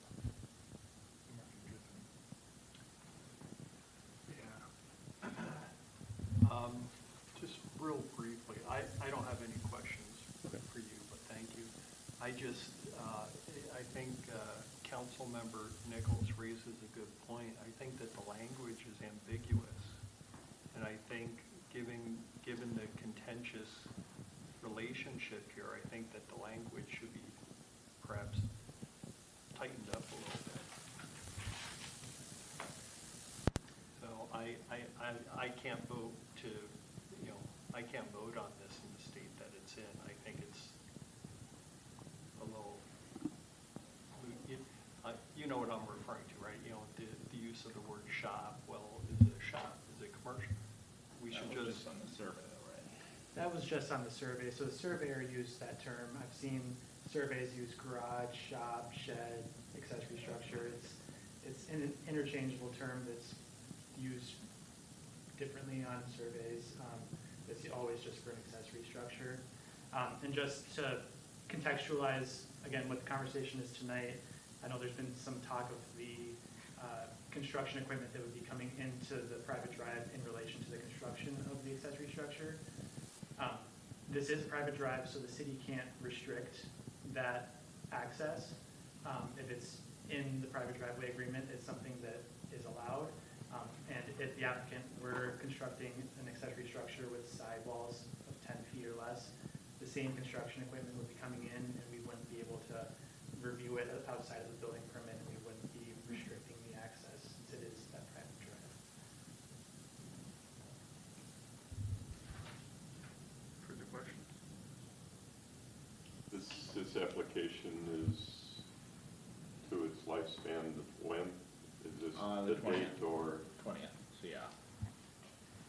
The other applicant would like to speak. Yeah, I paused the time for the question, so I will continue it if you'd like to. Can I go up there? Yep. Please state your name and address for the record. Yes. Hi, my name is Marissa Olfers. I'm John's wife. I live at 22085 Oakdale Drive. This has, I apologize if I get emotional because it has caused a lot of extra physical, emotional, mental health on myself, and it's impacting our two young children. I broke out in hives twice since the last meeting, just thinking about what has been going on, knowing that we are being watched at our every single move. And I have concerns about my kids, and now these trees are coming in, and they're beautiful, don't get me wrong.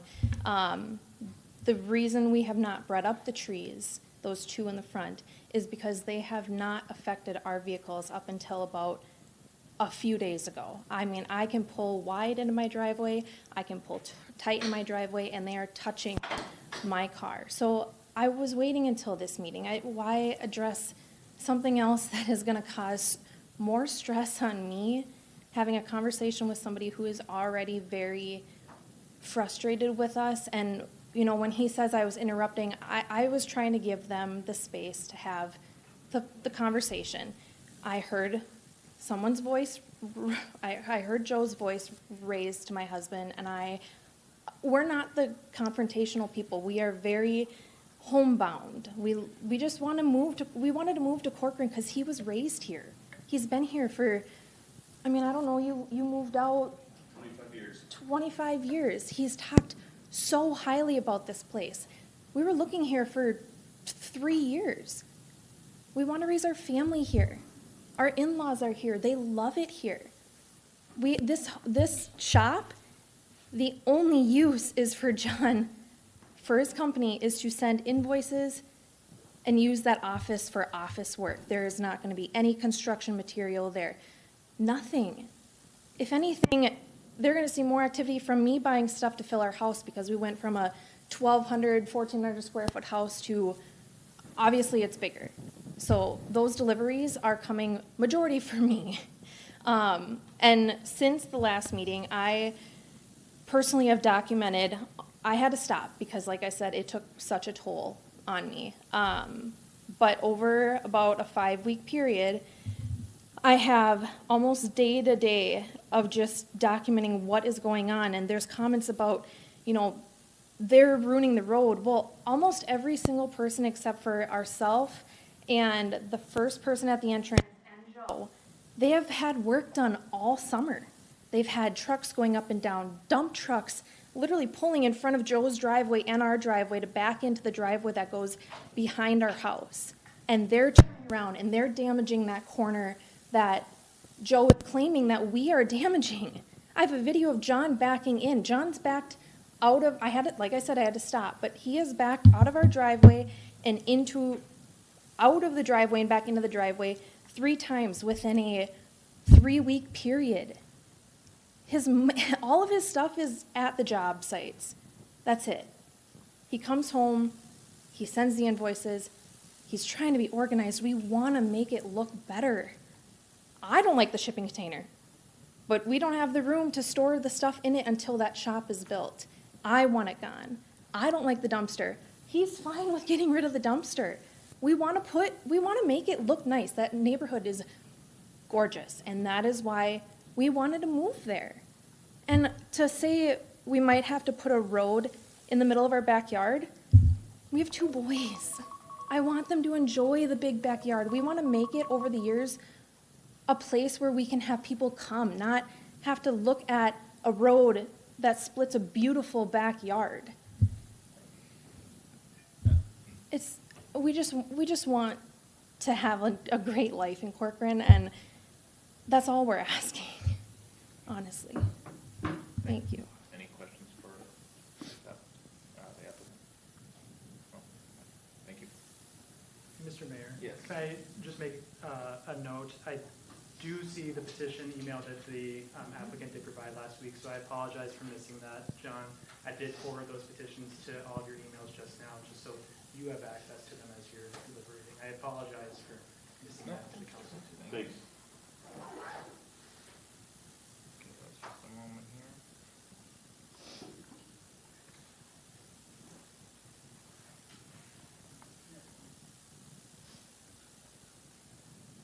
We're waiting for the Wi-Fi fairies.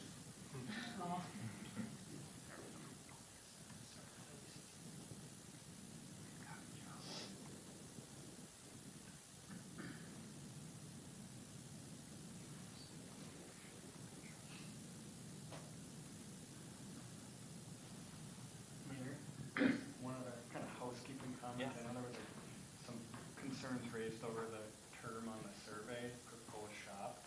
That could probably be amended before it's finally accepted as well, if there was concerns with the shop.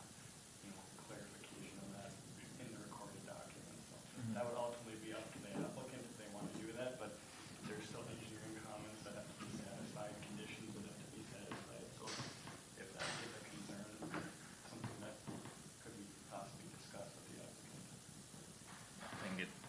I think to the earlier point that it is an interchangeable thing, but I think it can't hurt if it could be updated, just for clarity in the future. Give us a few minutes to think about what's reading through. Dwight? I don't have it. Last thing I have is from Jay. It did come through for me if anybody wants. There's like 4 different PDFs. Yep, just got to me too. Yep. Yeah.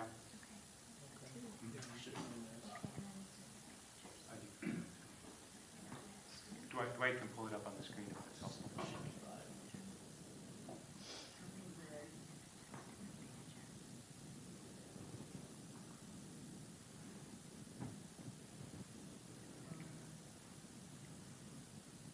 just have 4. Okay.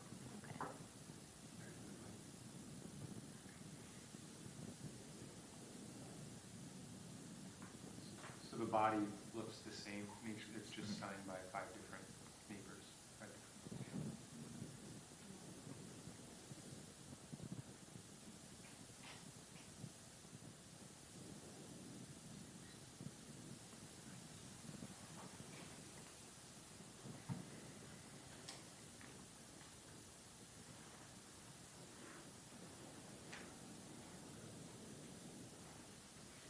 Any questions on that? Or are we still reading from?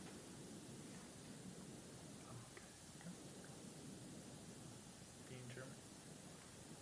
I've read it, thank you.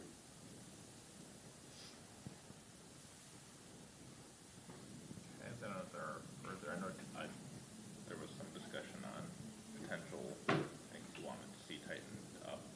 I think maybe a condition around not storing construction materials after completion might be appropriate to reflect the intended use. Is it not in? There's no commercial purposes, number 4. Okay. It's like maybe a sub.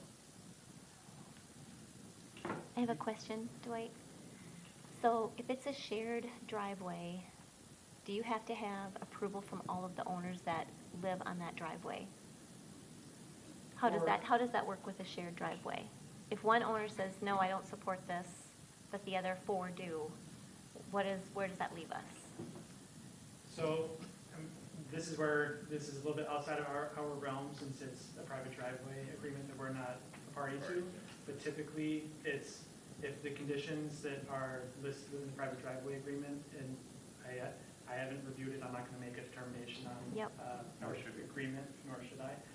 But if it says that residential construction and accessory structure construction is allowed, then that's, and a member of that agreement disagrees with that, that's a civil matter between them. That's not something that we can get involved with. If I could also just suggest that we do have our acting city attorney here, that might be helpful to get his perspective. Thank you, Council. So it is, I think as Roy kind of touched on, the driveway itself as well is not what's before the council either. And it's not up to the vote of the neighbors to determine whether or not the application meets the criteria for the building approved by the council. So it's kind of a yea or nay decision for the council as to whether or not the accessory building itself. I think all the suggested amendments are appropriate and kind of tighten up the language. But ultimately,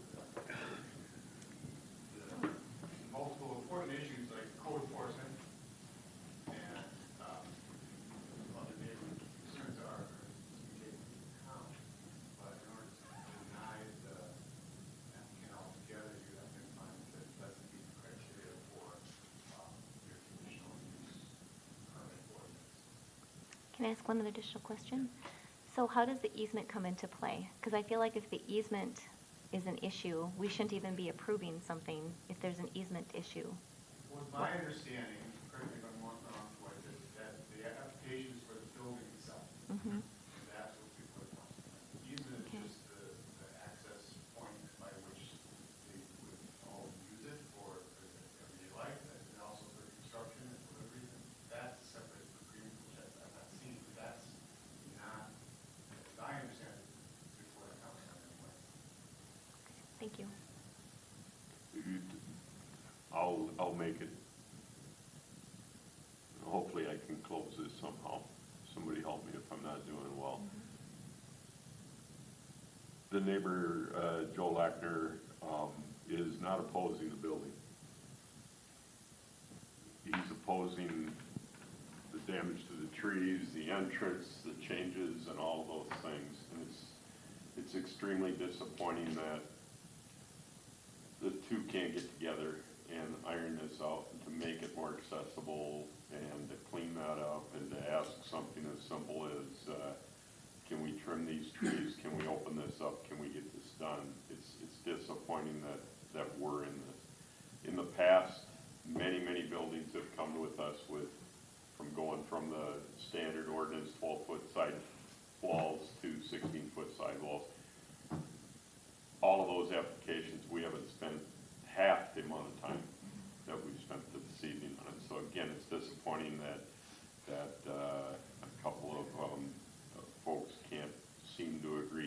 Joe has said. He supports the building, those kind of things, it's just the access. So, I put forth a motion to approve the variance, or the, excuse me, the CUP, if there's no other discussion, Approve resolution 2035. with As everything amended. else we've talked about. So, Before you do that, yeah, I'll shut up, I'll We do have a I'll motion, remove it. so let's see if we have a second, and then we can have. There you go. I'll second. Second discussion.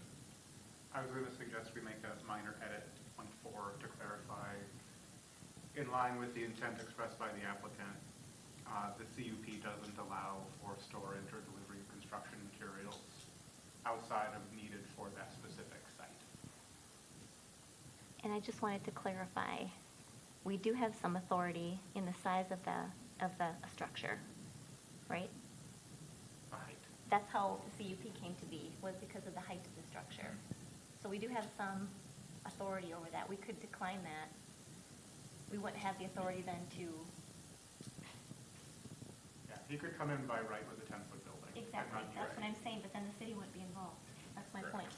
Yes. Yep. That's correct. In terms of your suggestion, Jeremy, if that's amenable to council, amenable to Dean and Mark, isn't it a friendly amendment to the? Yes, and then I thought of one more thing. Is there a timeline on when this building would be construction and such then? It does go through tonight. In discussions with the applicant, I was informed that he's intending to have it constructed by September, so we can nail down that final date of when everything needs to be brought to compliance reasonably. Typically with other code enforcement things, it's 30 days after such and such event, so in this case, 30 days after construction is completed, we can do 15 or whatever the council finds is reasonable.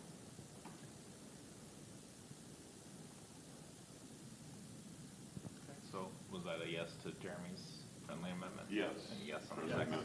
Yes. Okay, so the motion is what Dean made plus the friendly amendment made by Jeremy to the amended resolution. Do you need more Any further clarification on discussion? language, Dwight?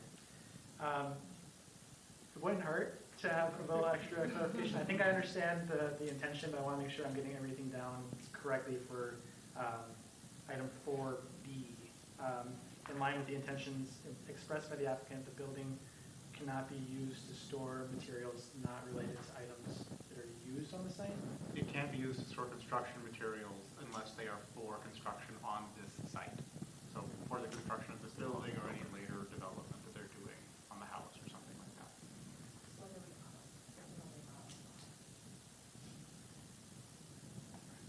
But you're not getting, roof trusses delivered to your house instead of the job site.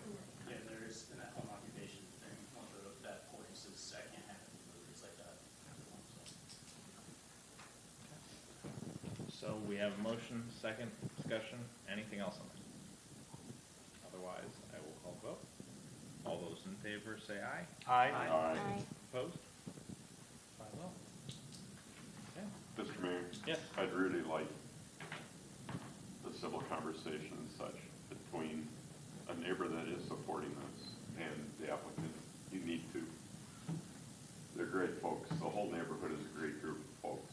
Many, many of them are very reserved in their own homes, on their own property, and those kind of things. I don't want to see something civil coming. We're out of, for our attorney, we're out of this. We've granted it. I said yes because you could come back and just do a 10-foot and then we'd have nothing. I really don't think the Lackers mean any ill will and such, but they've got significant number of concerns, and I think you as a remodeler, builder, whatever, you would be listening to your customers a lot more, and right now I see the Lackers as a customer of yours. Pretty critical one, so that's all I'll say. Thanks.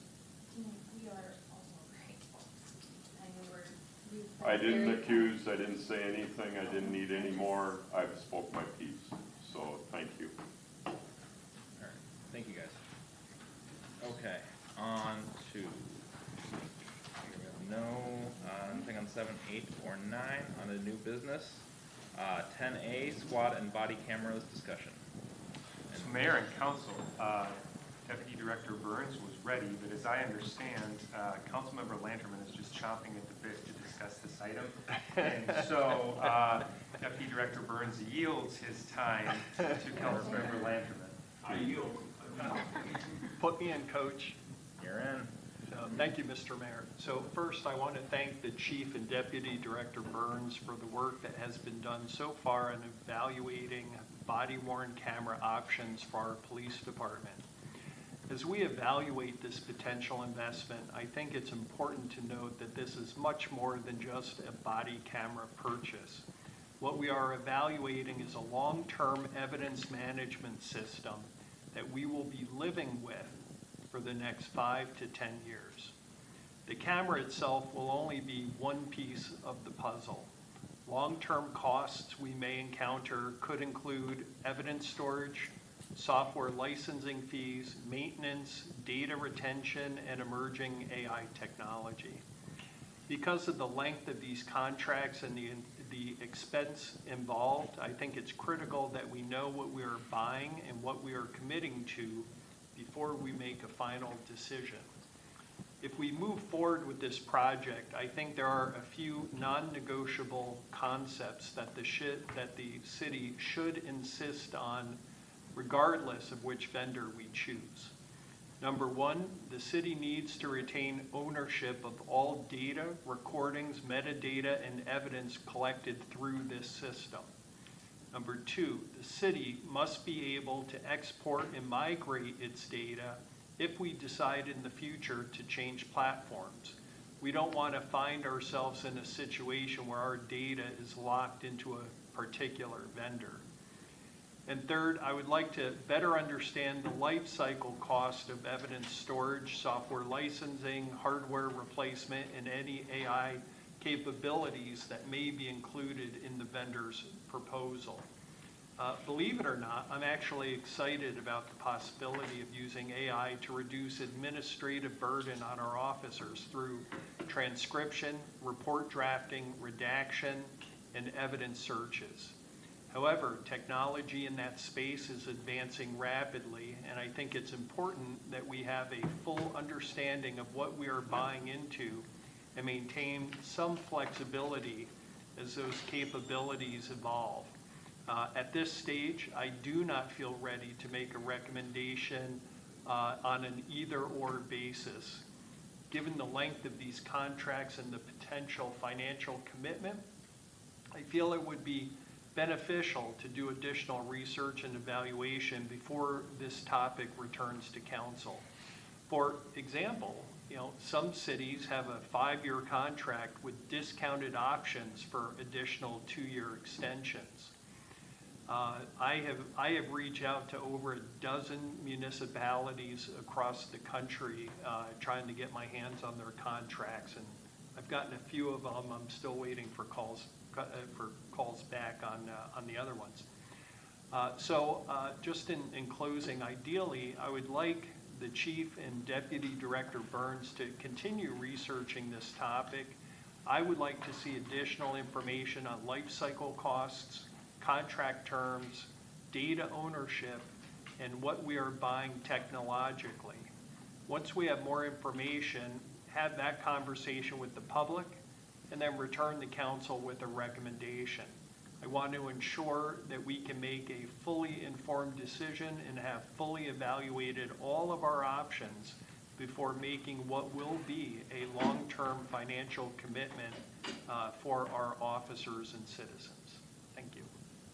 Thank you. And just to clarify, that was kind of the recommendation in the report. That's the feedback part of evaluating or utilizing the council's feedback. It's 8 points of feedback. Yeah, right. Good. So on the same track as what the staff recommendation was. Any other input? I think you covered a lot.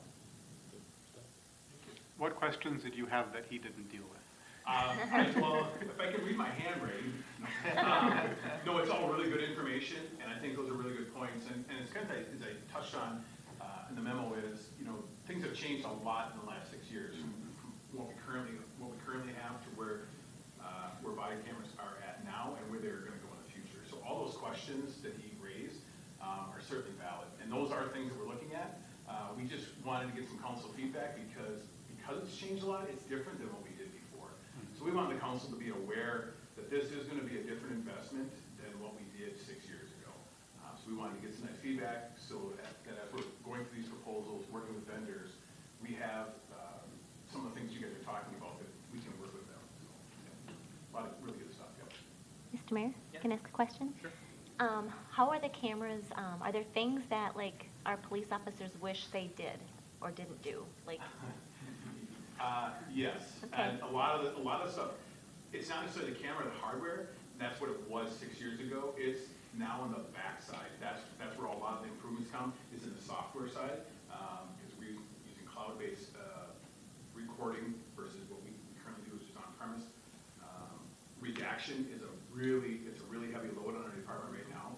It takes a long time to redact the video, and there are differences between squad video and body camera video, so there's different data statutes on those. Right now, it takes a long time to redact the video, and we've just done a little bit of testing with one of the systems, much quicker, much faster, much better. So, you know, haven't done an hour-long video yet, but we did about a 6-minute video, and it was great to see. So we're learning about that stuff now, so that's why we're looking for the council. okay. Yeah, and that's a good topic that you bring up, because redaction takes a lot of time to do. Yes. And it's very easy to make a mistake. And with at least one of the vendors that we're looking at, it's literally, you have the video, okay, redact this person's face, export. And throughout, with all of the movement, the redaction bubble follows that face. We're not paying someone to sit here and every 5 minutes make sure, oh, wait, is that the face or is this the face? And that's currently what one of our admins has to do is if they go out of frame, they have to make sure they come back into frame, that they are redacted. They were, but then they left the frame, so now they have to redact them again. And that was just very little testing that we did just to see how it worked. Yep. How long do we keep the footage from those two types of, is it like the flat camera footage or is it longer? No, so there's different, I don't know off the top of my head. Okay. We have different categories. Some of our files are permanent, some are 7 years, like a traffic stop is 90 days, for example. So there's a couple different levels in there.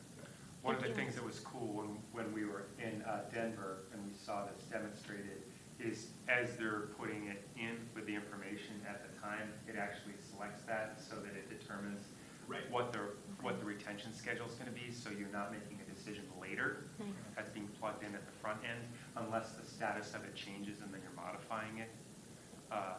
So a couple comments that I wanted to make on this is when we went to the International Association of Chiefs of Police Conference, we were recognizing that we were reaching end of life cycle for some of the equipment. So we spent a lot of time, I tagged along, they spent a lot of time looking at different vendors. And to Councilmember Lanterman's point, the multi-capabilities integration is so important. Because if you have a piece of the puzzle that doesn't fit with the other pieces of the puzzle, that not only inhibits efficiency, it also potentially unravels effectiveness. And so the integration piece is a key component of that. The other part that I wanted to point out is with the dynamic nature of emerging technologies, the evergreen philosophy of some of these vendors is critical for us to not get overspent or over our skis. So with our present technologies, we own it and we're at end of life cycle, and as things happen to it, it's our fault, it's our problem. Update the software while it's out of life cycle to get that updates. When you have an evergreen philosophy, patches are continuously giving you the latest and greatest version of the technology, and it's built into the system that they've upgraded the system, so they just naturally replace that system as part of your contract. So the reason I'm bringing that up is you do pay, in some cases, a little bit of a premium, but it's so you're constantly having the best available from that vendor in order to ensure that the tools that you're using are going to be the most effective ones that are available. In contrast, you can get leapfrogged. So, hey, we did a really good job. We bought our AMC Pacer and nobody has an AMC pacer anymore because everybody got rid of them. But we're locked in because we spent so much time on and money on the AMC pacer, an evergreen strategy. Last comment that I'll make is as we're looking at how to effectively continue our community policing model, there are other technologies, as kind of alluded to, but we've looked at models as drones as first responders. That is going to be a really helpful tool when the technology is better established. So right now it's primarily rotary ring that does that. We're too large of a city in order to have the loiter time on that. So if you send a drone all the way out to 19 right now, it's going to get there just in time to have to turn around and come back. But with some of these fixed wing solutions that they have, you can have something get out there, loiter. So for example, we're sending an officer there, we get eyes on the scene, and because it's fixed wing, you can just continue to loiter in the area and not burn the same kind of energy, and it gives you a lot more time on station in order to reduce risk, give situational awareness, and help mitigate some serious situations with situational awareness. We got to witness some live stream that was happening with certain agencies that were leveraging that, and it's exciting to think about how that can serve our officers, but even more importantly, how that can serve the community. You know, so if we have multiple calls and we only have so many officers, a drone as a first responder can clear a call. Hey, I heard something in my backyard. It got out there, looked in the backyard. Hey, we got eyes on it. It was your neighbor's cat. And then it's gone. As opposed to now I'm sitting there for 4 hours because they were stuck with an emergency situation and nobody was able to respond to my call in a timely manner, and it didn't reach the threshold for an emergency response. So that can improve the quality of life across the board. Can you dispatch drones to give parking tickets? I don't know. Mark? If I could just add one thing, it's, the cost will be painful, but not as painful as one critical incident, and we don't have good footage. It's blurry. It was dark out, and now we can't see what actually happened. It's going to cost a whole lot more, and we're going to be wishing we had gotten this. When I was talking with Councilmember Lanterman about this, there was an incident that happened in which, you know, an officer adjacent to our community gave their life and their service to their community about a year and a half ago. If this technology had been available, we can't guarantee, but there's the potential that that threat could have been identified before that officer was at risk.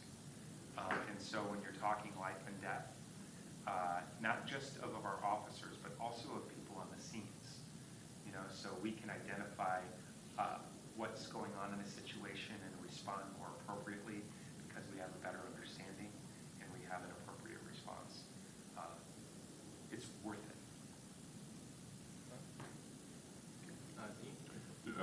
Timeline, Ryan. When do we need to have this done? Probably, let's see, somewhere, we're probably thinking August is probably where we'll bring it to council. There's it's about a 90 to 120 day lead time, so that by the time the equipment's delivered. When does the current contract we have? We don't have a contract. We own all our, like. We're wide open. Right, if we had something in front of the council tonight, right, we executed it before, right? I just wanted to know if there's a timeline, and in my mind, with everything that's said tonight, we can't get it fast enough. And your due diligence and the way you spend money smartly, I'm excited to see when it comes. How many vendors are there that we feel are appropriate for this technology? We're evaluating 3, and one is high-end, one's middle of the road, one is bare-boned, to put it bluntly. Can I ask a quick question? Is this for this year's budget, Ryan, or is it next year's budget? I would be 2027 is what. Okay, thank you. Rough number, your thoughts? Not gonna give you a rough number. Thank you. It won't be correct. Yeah. Whatever we say, And we're just so the council's aware, the vendors know this meeting's happening, and they listen to everything that was said here tonight. Boy, good. I'm just saying. So we want That's a what I really do. That's why fair I'm not gonna give deal. numbers, right? Yeah.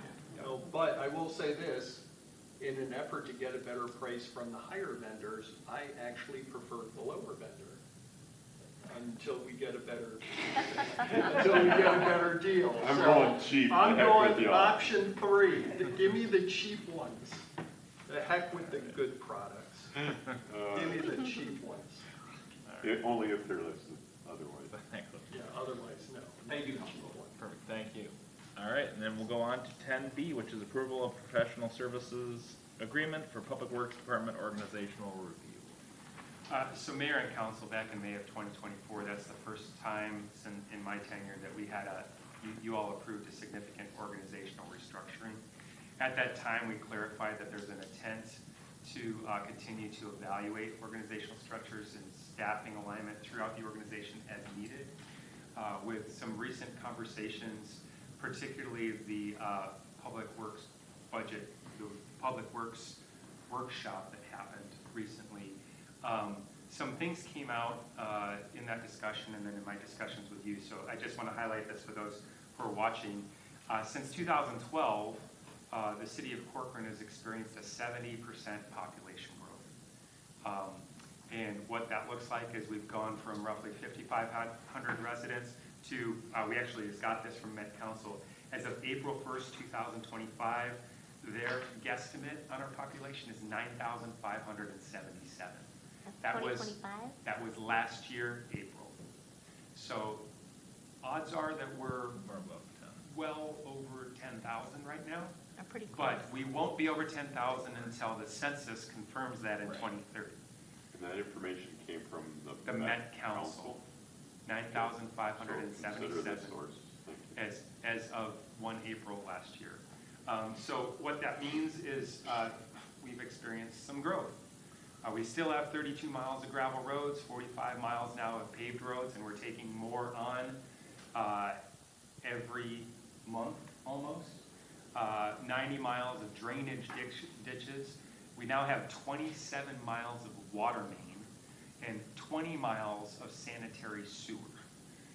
And then we're adding parks and trails throughout the community. All of that public infrastructure continues to demand maintenance, attention, oversight, and development. And what we heard during that presentation is that department is stretched. They need resources. And when you look at similar organizations to ours, public works organizations frequently separate the public works director responsibilities and the city engineer responsibilities. And so that is one thing to consider, but then there's a myriad of other nuances that we want to consider. So while I have education and experience in organizational restructuring, I also think it's in our best interest to get a fresh perspective, to come in with other experiences and understanding, and to analyze how that department from its current organization could or should look and generate some options for council to consider. So I would be remiss if I were to say what that would look like right now, but what I heard is the present structure is stressed, and so we probably should look at some different ways to do things.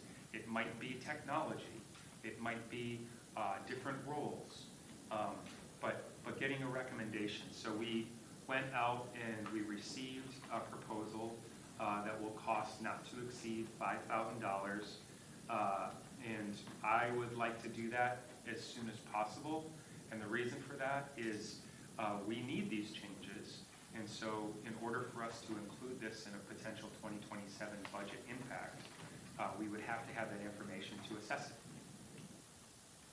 So subject to your questions, direction, we think this is an appropriate step. And in May, we said we'll probably come back and talk about what makes sense again in the future, and here we are. We've had other department changes, so the police department had a strategic opportunity in which we changed since May of 2024. I think one thing you didn't mention but is important is, in addition to the physical stewardship of all of these assets, well, they're not really assets, they don't produce income, the liabilities that Public Works manages in terms of the roads and the sewers and the pipes and all of those physical assets that we have stewardship over are tremendously expensive.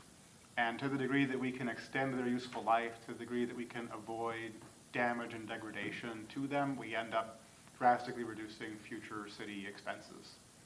And so if there are things that are causing the department, or there are opportunities the department could be seizing that it is not able to seize because of distraction and dilution, being aware of those things is very helpful for us now, so that in 10, 15, 20 years, as these things are starting to potentially wear out, if we get an extra 10 years of life on a road, that's probably going to be $5 million by then. And so there's a lot of potential value in doing things right early and maintaining them to a high standard. Thank you, Councilmember Nichols. And I don't want this to be misconstrued that this is any criticism. We have a remarkable department filled with amazing people that do great work. I routinely get notes of the excellent work that they're performing. This is not a criticism of their work. This is in fact a plea to recognize that they are overworked. They don't have all the resources that they need, and so we need to help them find ways to work smarter. I don't know what all that might look like. That's why I want to get suggestions from someone else. Mr. Mayor? Mark had one and then. Thank you, Mayor. I've spent considerable time reviewing this proposal, and I have several questions before I can support moving forward. First, I want to be clear that I'm not opposed to periodically reviewing city operations. As Corcoran grows, it is appropriate for the council to evaluate whether departments are organized efficiently and whether resources are being deployed effectively. What I struggle with is identifying the specific problem that we're trying to solve with this study. The report references population growth, increased responsibilities, recruitment challenges, retention challenges, succession planning concerns, organizational resiliency, and comparisons to large public works departments in other communities. But I've not seen objective evidence that our current structure is failing. Have we experienced excessive turnover? Are positions remaining vacant for long periods? Had service levels declined? Are projects not being completed? Are residents receiving poorer service? Have department leaders identified specific operational failures that require outside intervention? And if so, when did this happen? Those are important questions because before we spend taxpayer dollars studying a problem, I think we should first establish that a problem exists. Second, I'm concerned about the timing and context of this proposal.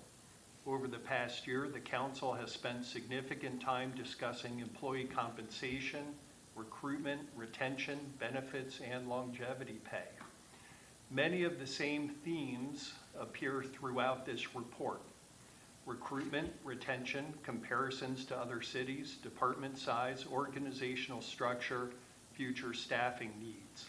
Now, I'm not suggesting that this study is intended to produce a predetermined outcome, but I do believe council should understand whether this review is purely operational or whether it is expected to produce recommendations involving additional staffing, new supervisory positions, reclassifications, compensation adjustments, or expanded benefits like longevity pay. Because if that is the direction we are headed, then the council deserves to know that before authorizing the study. A question that I have for staff is, can staff state for the record whether the purpose of this study is limited to organizational effectiveness, or whether the study is also being expected to evaluate staffing increases, supervisory additions, compensation adjustments, reclassifications, or benefit enhancements such as longevity pay? Third, I would like to understand what success looks like. What exactly will the council receive for this money? Will recommendations be supported by measurable data? Will staffing recommendations include cost estimates? Will compensation recommendations include market comparisons? Will taxpayers be able to see the assumptions used to reach those conclusions?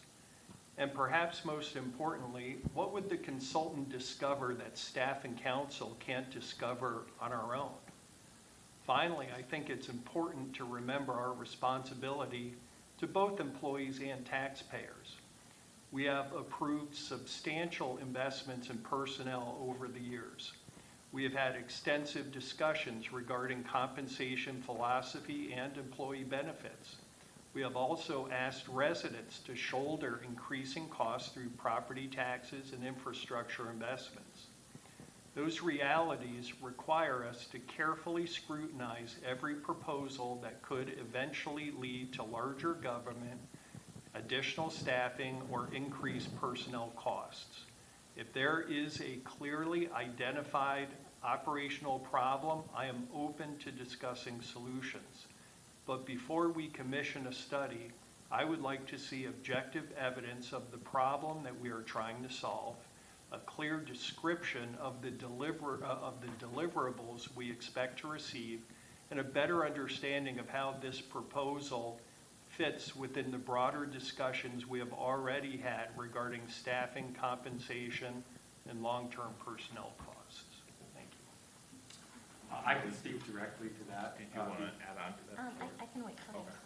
next one. So if you were to actually look at the proposal and the response, it clearly states that this does not include drafting new job descriptions or those sorts of types of things. Specifically, what the consultant would do is evaluate the organizational structure and the alignment of responsibilities of the Public Works Department to ensure that the city has the best structure for today in order to prepare Corcoran for the future.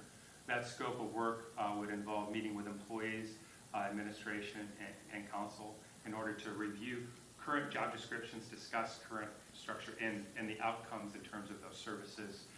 They would prepare a draft report, review and provide feedback, and then a final report in order to, and they would come and deliver that. And the catalyst for this, as I alluded to, is coming from the presentation that the department provided themselves in terms of how they're functioning and the needs that they have. And so I think that was one of the catalysts. Another catalyst that I'd say is we have a remarkable department head who has served for almost a decade the community. In that time, as those scope of responsibilities have continued to expand, he doesn't have enough hours in the day in order to do all of the things that are demanded of him. And as a consequence, as his leader, I feel like I routinely fail him because he has more work to do than he has resources to do it. Well, it sounds like we know what the problem is. So why are we paying someone to come in and tell us Kevin's overworked? Organizational restructure is the reason, because there's multiple solutions that we could have to address organizational stress on the leader. So an example could be, one option might be adding an assistant city engineer. That might be an option, but there's second and third order effects of that.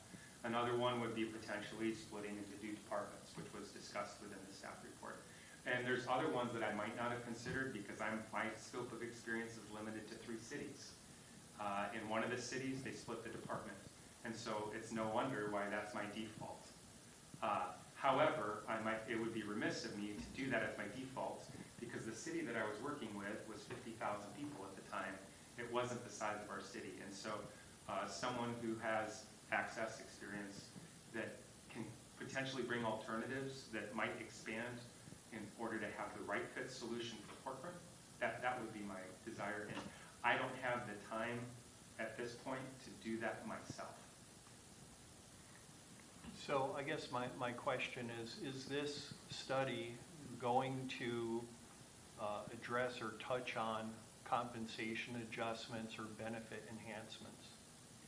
An organizational restructuring could potentially have an implication, both in terms of changing, cutting, adding salaries, and none of those decisions would be made. Those decisions would still have to, before they'd be implemented, they would be discussed, refined, before they'd be implemented or approved by council.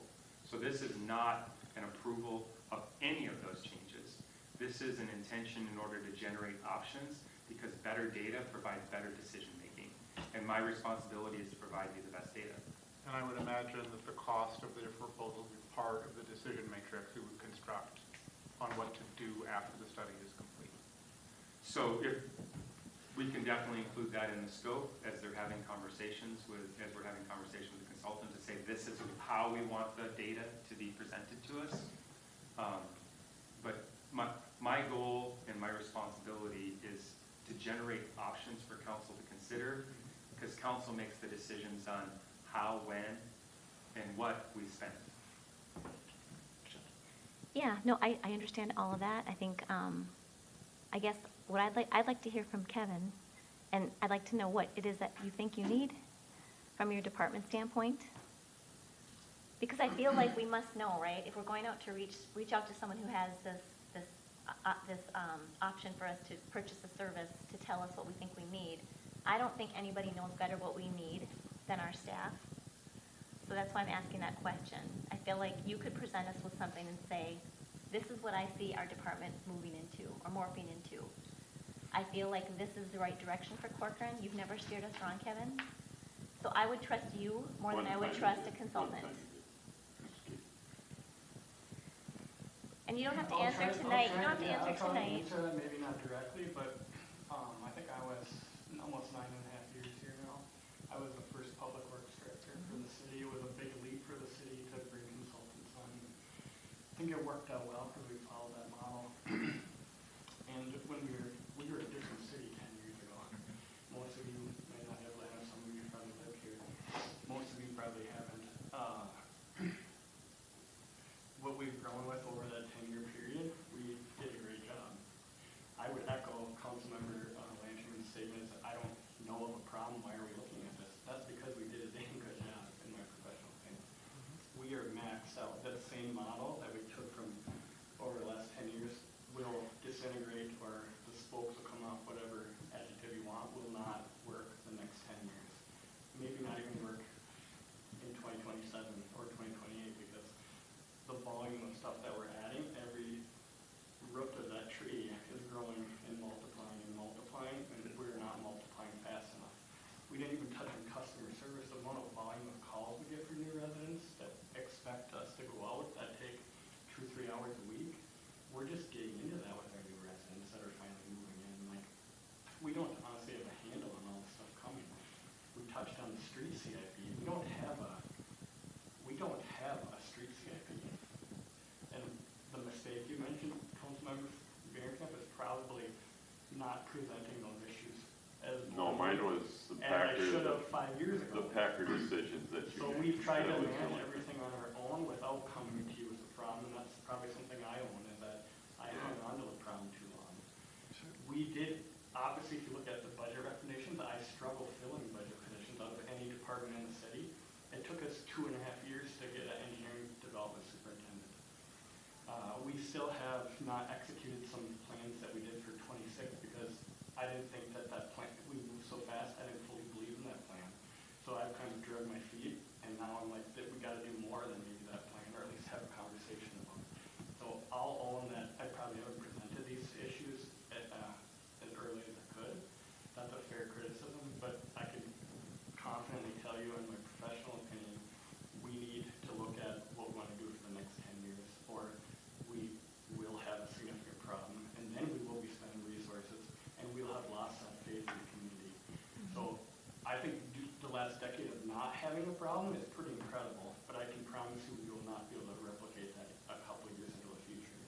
And that's not like a knock on staff. It's our utility team has been an awesome investment. We just can't keep up as fast as we're growing. So I don't know if that directly answers your questions. I apologize. I know there's a lot of questions. No, it does. Councilor Lanterman, we can certainly take some time and give you a thorough response if you need to. I don't know if I can go through all that tonight, but if you have questions, I can certainly do that. But this is really a brainstorming session to make sure that I am not blind, that our staff isn't blind, that we have a very thorough and strategic approach.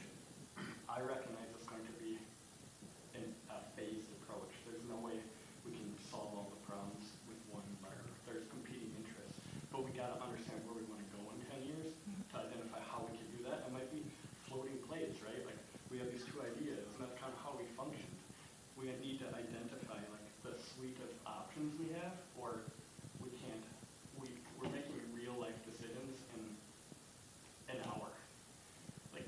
our staff makes in an hour probably take months in other cities to debate. And that's being 100% transparent with anyone. Yeah. So Kevin, could I ask you a couple of simple questions? Sure. Number one, are you as smart as I think you are? Yes. Yes. Okay. 100%. Then why do we have to pay someone to tell us what you just told us? Because I need help with, I don't have enough time to even sit and think and brainstorm this. If you want me to go somewhere for 2 weeks or a week and like digest everything and go talk to other cities, It's I a can. capacity. But the amount of calls you will receive because things are getting dropped will inundate you. So I don't even have the time to mentally slow down and brainstorm that or meet with people, frankly. Okay. I guess my concern is because in a few minutes, you told me more than I'm pretty certain some staff study by a stranger can tell us. Yeah. I'm concerned that we're paying a stranger to tell us what you need when I think you're pretty articulate and I think you have the capability of telling us what you need. Can I interject on that, sir? So if you haven't heard it, this is stressful. Kevin doesn't have the capacity to do all the things we're already asking and throw this on top. So absolutely, he will be working with this consultant. This consultant is a thought partner, not a decision maker. So Kevin's saying we need help generating options. And so that alone helps him go, oh, I didn't even have time to think about that. That's a great suggestion. And we're going to get a better outcome than throwing something on what's already an overflowing plate. So how can I say this? I know that we had some engineering turnover. Is that part of what's happening too, why there's more on your plate now? No, I think just, it's all growing. I mean, if you want to talk specifically engineering, we're always going to have a consultant in engineering. We're always, I think, we've had a good track record of absorbing when we can as appropriate. At some point, we're doing enough work that we'll have more than one consultant. And what does that look like? Some cities have put them into quadrants and they've designated. Some of them have pre-pools. Some of them still stick with one. Some of them have specialized. Like what? In a lot of them, there's not that many cities that are growing at the rate we're going and at the size that we are, right? So like you could go talk to our neighbors to the east and like, oh, this is the best model, but they're not even in our realm in terms of operation, right? You can't really say we're 10,000 person. There's 10,000 cities, maybe you can't think of them, but maybe they're like stabilized in terms of growth, right? And so that's a whole different apple to peel, right? We are in a very dynamic, intense environment. I don't know that I want to say so, I'll be honest, like, we're asking too much of certain positions, and if something happened health-wise, personal-wise, where they had to relocate, it could impact people significantly. And $5,000 to help expedite that, with all due respect to the taxpayers, is a very low, like high value for that cost, in my professional recommendation.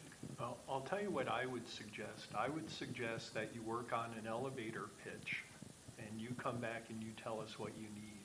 Because I would much rather hear from you than from some stranger that we're paying taxpayer money to. The response we're going to get, though, is from this potential person that we would go out with in conjunction with talking to Kevin and Jay and working with the department. So it's not just from a stranger. It's a... So I also want to point out, this is not Kevin. I want to own this. This is Jay, and this is me looking at the department and as a responsible leader with, almost 40 years in government service in a lot of different types of organizations. I've done lots of organizational restructures. To the point I've talked with Councilmember Lanterman, I can make a suggestion. I am not shy to make decisions. I'm not shy to make recommendations. I also want to be sensitive to what Kevin's saying. Like, more input in order to get better analysis is in our best interest because this is a long game.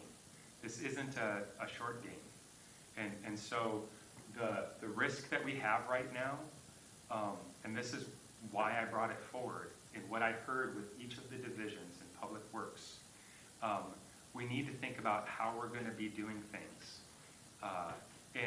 it's timely because this also has to do with, we're talking about a building.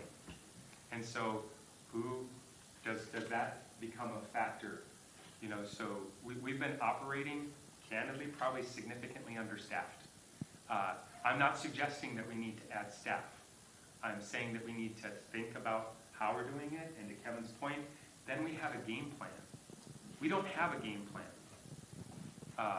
for how to deal with the reality of these dynamic emerging changes.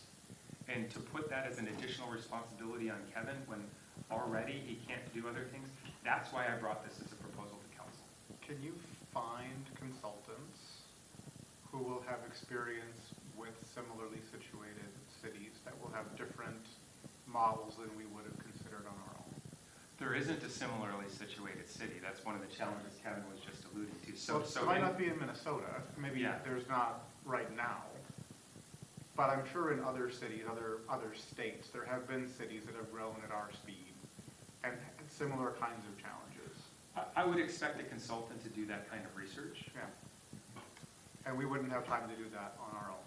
I don't, you know, I did leverage AI to do some different organizational modeling because I use it as a thought partner, just checking on how I'm thinking about things. I think having somebody else help us with that work and then walk us through that process for the price that they're asking isn't a bad prospect. The way that I would weigh the value is if you end up with a structure that has one fewer supervisor in it or one fewer overall person in it, you've paid for the study by a factor of 10 in the labor savings versus what you might have done because you're hurried and you don't have the time to think about it from every possible angle. And so I would agree that there's likely long-term taxpayer value available to us if we get the right consultant and they make the right kinds of recommendations. And just to clarify, the 5,000 would be probably what out of long-term planning? Not to exceed. I was proposing that we can take it out of long-term planning, but That's what I was thinking. Go ahead, Mark. Oh, I'm sorry. You know, I'll be candid and I'll tell you why I'm having a hard time with this, because we've been talking about compensation issues and longevity pay with Public Works. Those topics were not well received by this council, and it almost feels as though this is a second bite at the apple. And I think it's a second shot to come back and address compensation and longevity pay, which is why I asked, will this study address compensation and longevity pay? And the answer is yes.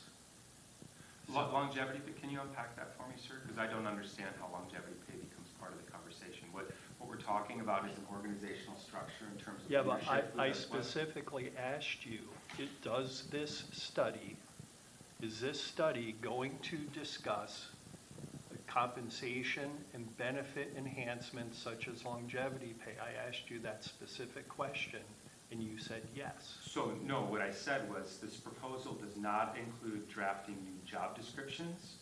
Assistance may be provided if requested. What the exact request is that we're looking to evaluate the organizational structure and alignment of responsibilities in the department to ensure that we have the best structure for today. Okay, so then are you saying that this study will not discuss compensation and longevity pay?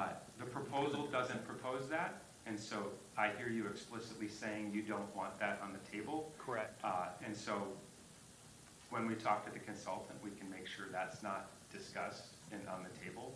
And so also with that, I would point out, should that even come up, which I don't foresee it, especially if we explicitly say not, council, before we do anything, has an opportunity to say, so this is not an intentional second bite at the apple.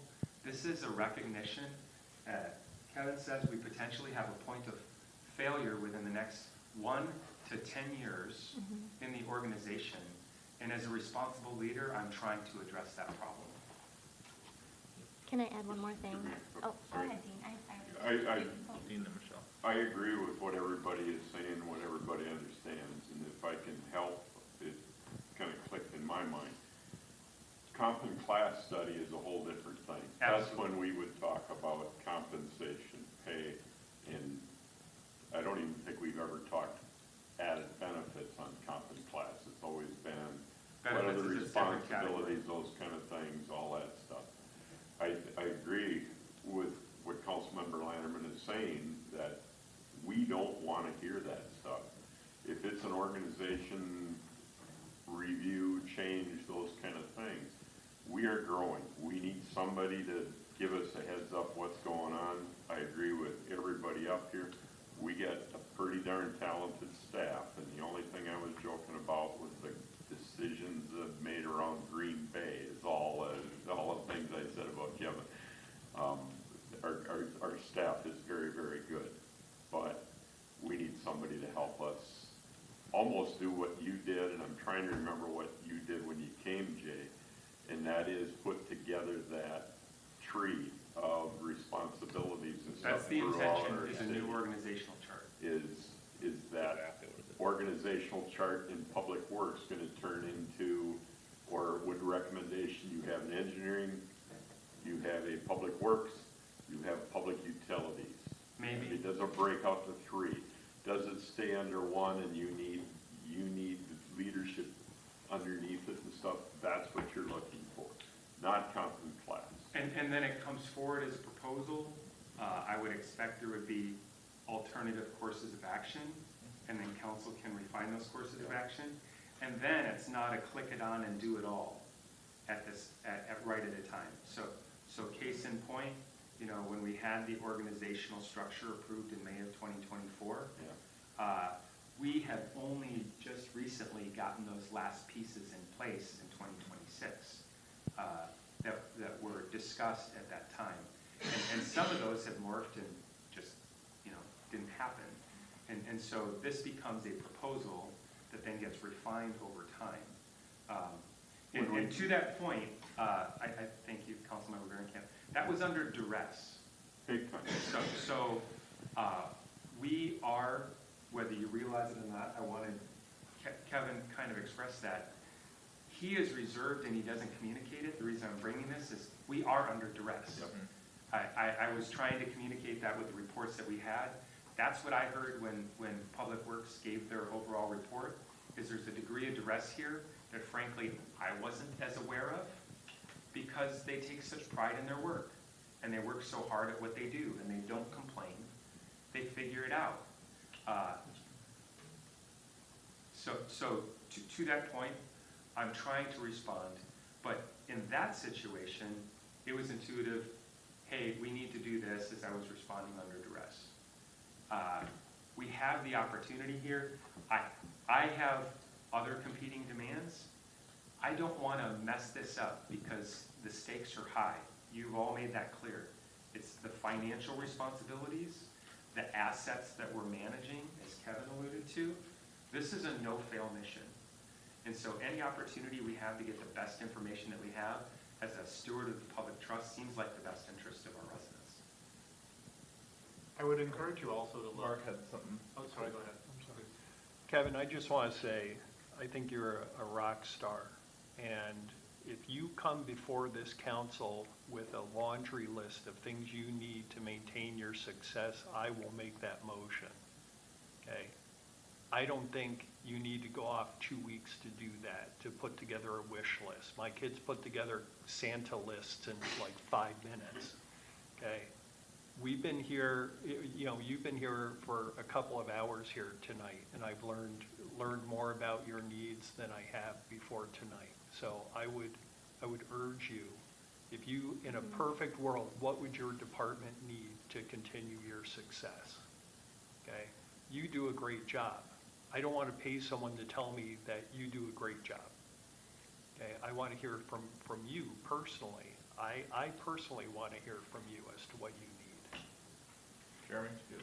I was just going to add, also consider the tipping point. When does it make sense to bring in some functions that maybe we outsource? So for doing a lot of work with Stantec or with other consulting partners, they bill at a certain rate. Is it possible for us to realistically get people internal that could do work that would result in a net saving. Because we do have a lot of spend with consultants, a lot of it in construction administration with all the projects that we have had and will have.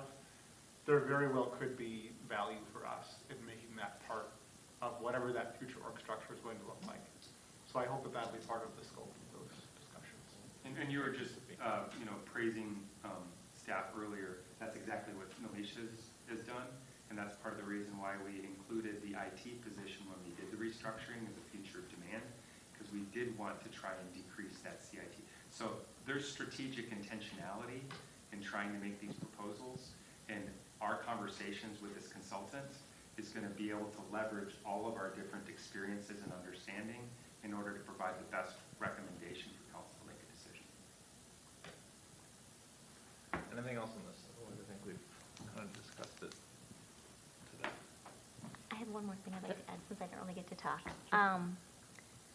I know how busy things are. I recall, and I know it's gotten busier. But I want to stress that, Kevin, I feel like you've always had such a good plan, and you did get us through this last 10 years. I would much rather hear what you think we need than going through a consultant, because I'm going to trust you way more than I'm going to trust what a consultant has to tell me. And I know you can think this through. You've already just told us in this last 45 minutes some of the things that you need. You talked about maybe another engineer, possibly an engineering area as we grow and get bigger, because we have so much coming in at us. And I think it's worth spending the time with our city administrator and you, hammering that out together versus going to a consultant, having them tell us what we need. It's going to mean way more to me if it comes from our team versus an outside consultant. I feel so strongly about that. And if that means that something else gets put on the back burner until we have that set up, that should be our priority right now, is getting that in place. One of the challenges, Councilmember Friedrich, is the responsibilities Kevin has can't be put on the back burner. And the reason I was coming forward with this, $5,000 is not material, $20,000 is material when it comes to our budget. Now that is not diminishing the impact, but what you're suggesting puts additional pressure on Kevin. What I'm suggesting in terms of how it gets solved, anything the consultant brings forward is going to have, you've worked with him. So anytime, all of our consultants have Kevin's fingerprints all over it. He's not going to, it's not going to be some mad scientist coming forward with something that he doesn't agree with. Kevin is going to have his feedback. I'm going to have my feedback. I completely all agree. the other people are going to have their feedback. It just doesn't become the football that he has to carry because he already has too many balls in his hands. Okay, I have a suggestion. I have one just before you, I just want to make sure you guys understand that, and I appreciate the compliments. 95% of what you see that you're giving me credit for is coming through other people. They're both internal and they're external. Our consultants, a lot of ideas and things that you're giving me credit for tonight are not solely coming from me. So I hear you saying you and Jay can solve a problem, but every problem I've solved has been from a consultant or a peer. So I relied on consultants to get us the last 10 years, leverage them, make sure that they're check and balance cost effectively. And that's similar to what this proposal does, is it allows me to make sure that I'm not missing something. And then leveraging those assets. That's how we've gotten here. That's how I don't make every decision. And you I'm don't. part of every decision, and you could be accused of owning things too much, but I rely on. And you don't have the time to compile all of this, is what you're Yes, I saying. mean, I rely on quick data, Yep. trust my gut, trust you, follow your policy. Yep. To Jay's point, we're coming here to make sure you are on the same page. And what I owned earlier, that probably could have stomped a little bit more even before Jay was here about admitting that something was coming. But we have a lot of competing interests, so timing, when people are ready to listen to it, all that plays into a growing city. So I appreciate the comments, but I can look around the room here today and I've learned more from everyone else than I ever brought to the city. So I think, I just want you guys to understand that. Appreciate it. With that, I'm going to make a motion to approve the professional services agreement and authorize the city administrator to execute the agreement and proceed with the organizational. Can I? I'd second it. Discussion. can I talk? Okay.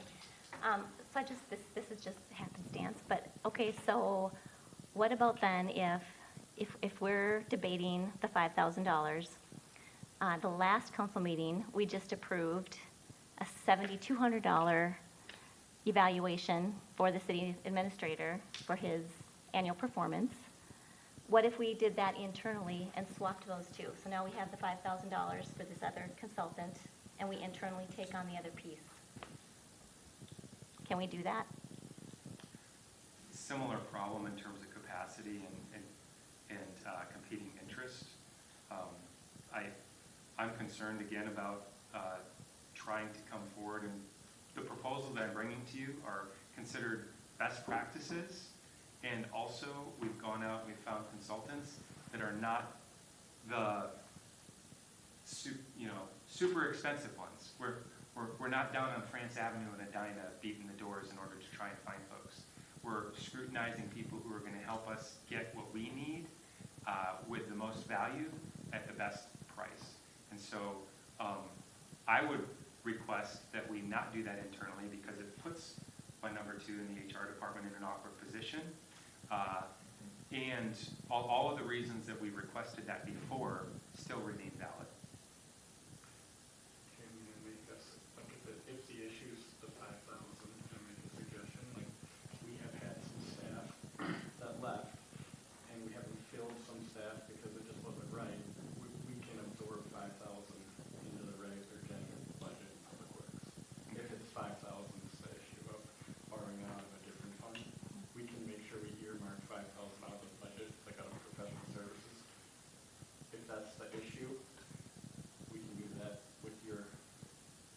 I follow up on that recommendation. We have had some savings because, and this comes back to the capacity part, and then also to Kevin's point, the caution to try and get it right. We have positions in the 2026 budget that we haven't been able to action. Yep.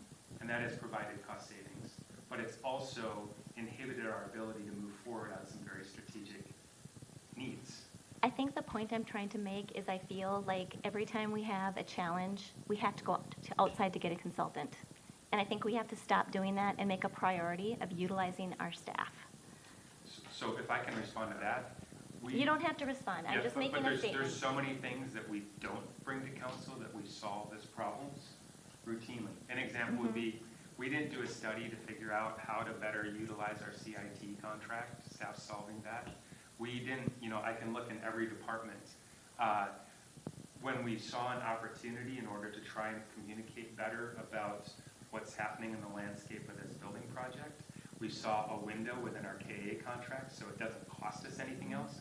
So yes, we're leveraging a consultant, but it's not costing us any more money, and our communications department is with Alicia helping lead that effort. And so time and time again, the efficiency Kevin's team routinely, every other team or every other city that I'm aware of would not be replacing culverts. They'd outsource that. We do that because our teams are conscientious about being good stewards. And so I'm sorry if I'm kind of emotional on that, but that is not our go-to. It is out of desperation because we don't have any greater capacity, or there's a conflict of interest. So in this position, in terms of the review, there's a conflict of interest. There isn't really, though. That she's human resources. That position, that role is human resources. They deal with that stuff on a daily basis. That's all I'm saying. I believe your city in Richfield does it outsourced as well. They do not. Okay. They do not. But I'm just saying, I feel like we have great staff, and I feel like they're doing a fabulous job. All I'm saying is prioritizing things that we really need to focus on, and those things are important. So something else needs to take second. And it might be that we get phone calls, and that's okay, because we're growing. That's going to happen. But try to prioritize things. And I understand. That's why we pulled the report up. That was a great CIT thing. That was so exciting. When I saw that, it made my day. We saved $74,000. That's fantastic. Okay, that's all I was going to say. Okay. Go ahead, Mary. And we'll call the vote. All those in favor say aye. Aye. Opposed? Nay. Opposed. 3-2. That passes. Thank you. On to staff reports. Jay, anything? So I will have my phone and will have access to email, but this weekend I will be out of the state attending to my family. My mom is doing better. She's on the tail end of her radiation treatment. My father is not doing well. And then good news that I will share with you, not on a public forum, at the next meeting that I'll be in town for. So there will be no need for an acting city administrator. I can respond to anything that's needed there. I just wanted you to be aware that I will be across the cheddar curtain. Cheddar curtain. Kevin did have something that he wanted to share. Yeah, so Mayor and Council, MnDOT, I think early in June released, they opened their solicitation window for their grant programs, and there was one that we had kind of been tracking for specifically the County Road 19, County Road 30 intersection. And it's it's basically they call it the HSIP, so it's the Highway Safety Improvement Program, and so we, as staff, were tracking that. We thought it was a good candidate, so we, through our colleagues at the county, reached out and said, hey, where are you guys sitting? Would you guys have any interest in looking at this or applying for it, leading it? And they basically had showed a significant level of support. They've been doing some stuff with our advocacy and Commissioner Anderson, so at their staff level, they're supportive of applying for this grant. What they asked from us is basically just some sort of staff concurrence, and we wanted to be transparent and get a verbal direction from you to tell them we had some support for the project. The next step would be if you did support soliciting that grant, we would have to, it was a competitive grant, so we have to compete. We believe it's a good candidate. Next step is they would prepare the paperwork. They'd ask us for a letter of support. We did this for the Hanover roundabout. We've done it for a couple other projects that didn't get grants, but that's really what they do. They take all the leverage. Now, with any type of Hennepin County project, there's a cost share component, so you're not tied in anything with a letter of support, but the further you go, there's kind of a handshake agreement to negotiate and work it out. That's a viable project. So I'm currently on the group that's looking at the cost share conversation. The goal is to have something in first quarter of next year. So the timelines of this project would be 2030, 2031, 5-year funding look out. So we think it's a super exciting opportunity as staff of Corcoran to get some improvements at that core intersection. It's the intersection of 2 county roads. It's great that the county would lead it. In theory, we can lead it on behalf of the county. There's other communities that do that. We don't have that capacity, nor should we, in my opinion, because it's 2 county roads. So it's awesome that we've been able to leverage the initial support at the staff level. So tonight, I guess, looking for your direction that you're comfortable with us saying that we, at this point, preliminarily support a grant application at that intersection. Real quickly, what that would look like would, probably, the grant would be written as, flexibility in determining the outcome, open to intersection controls. And so I think with development, talk about intersection controls, signals, roundabouts, something different there.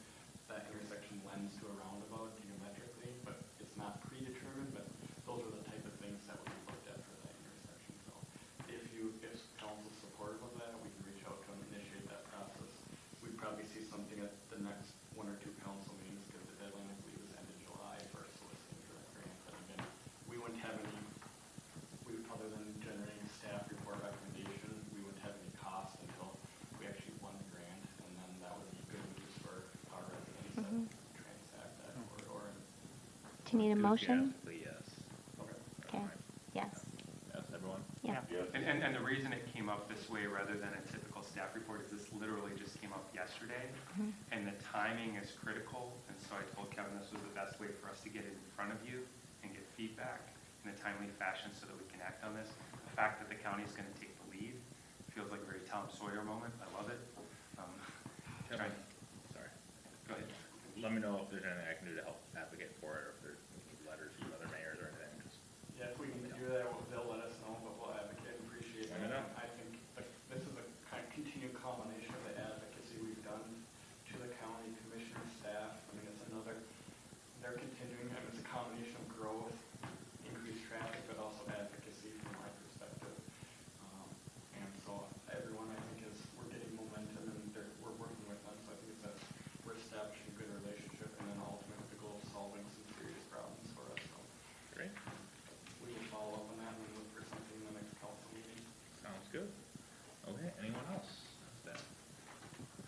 council reports, I don't have too much. I just had actually a question, which really could go into 13, but I'll do it now.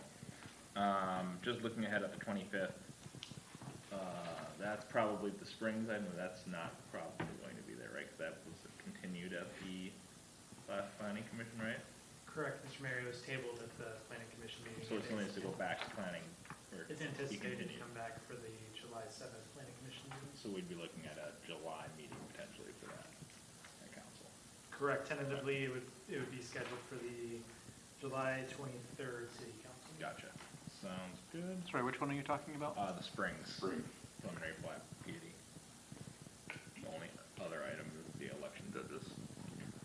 So, on June 25th, just because that, at the council, or at the planning commission, that was open, but continued to the next meeting, which is July.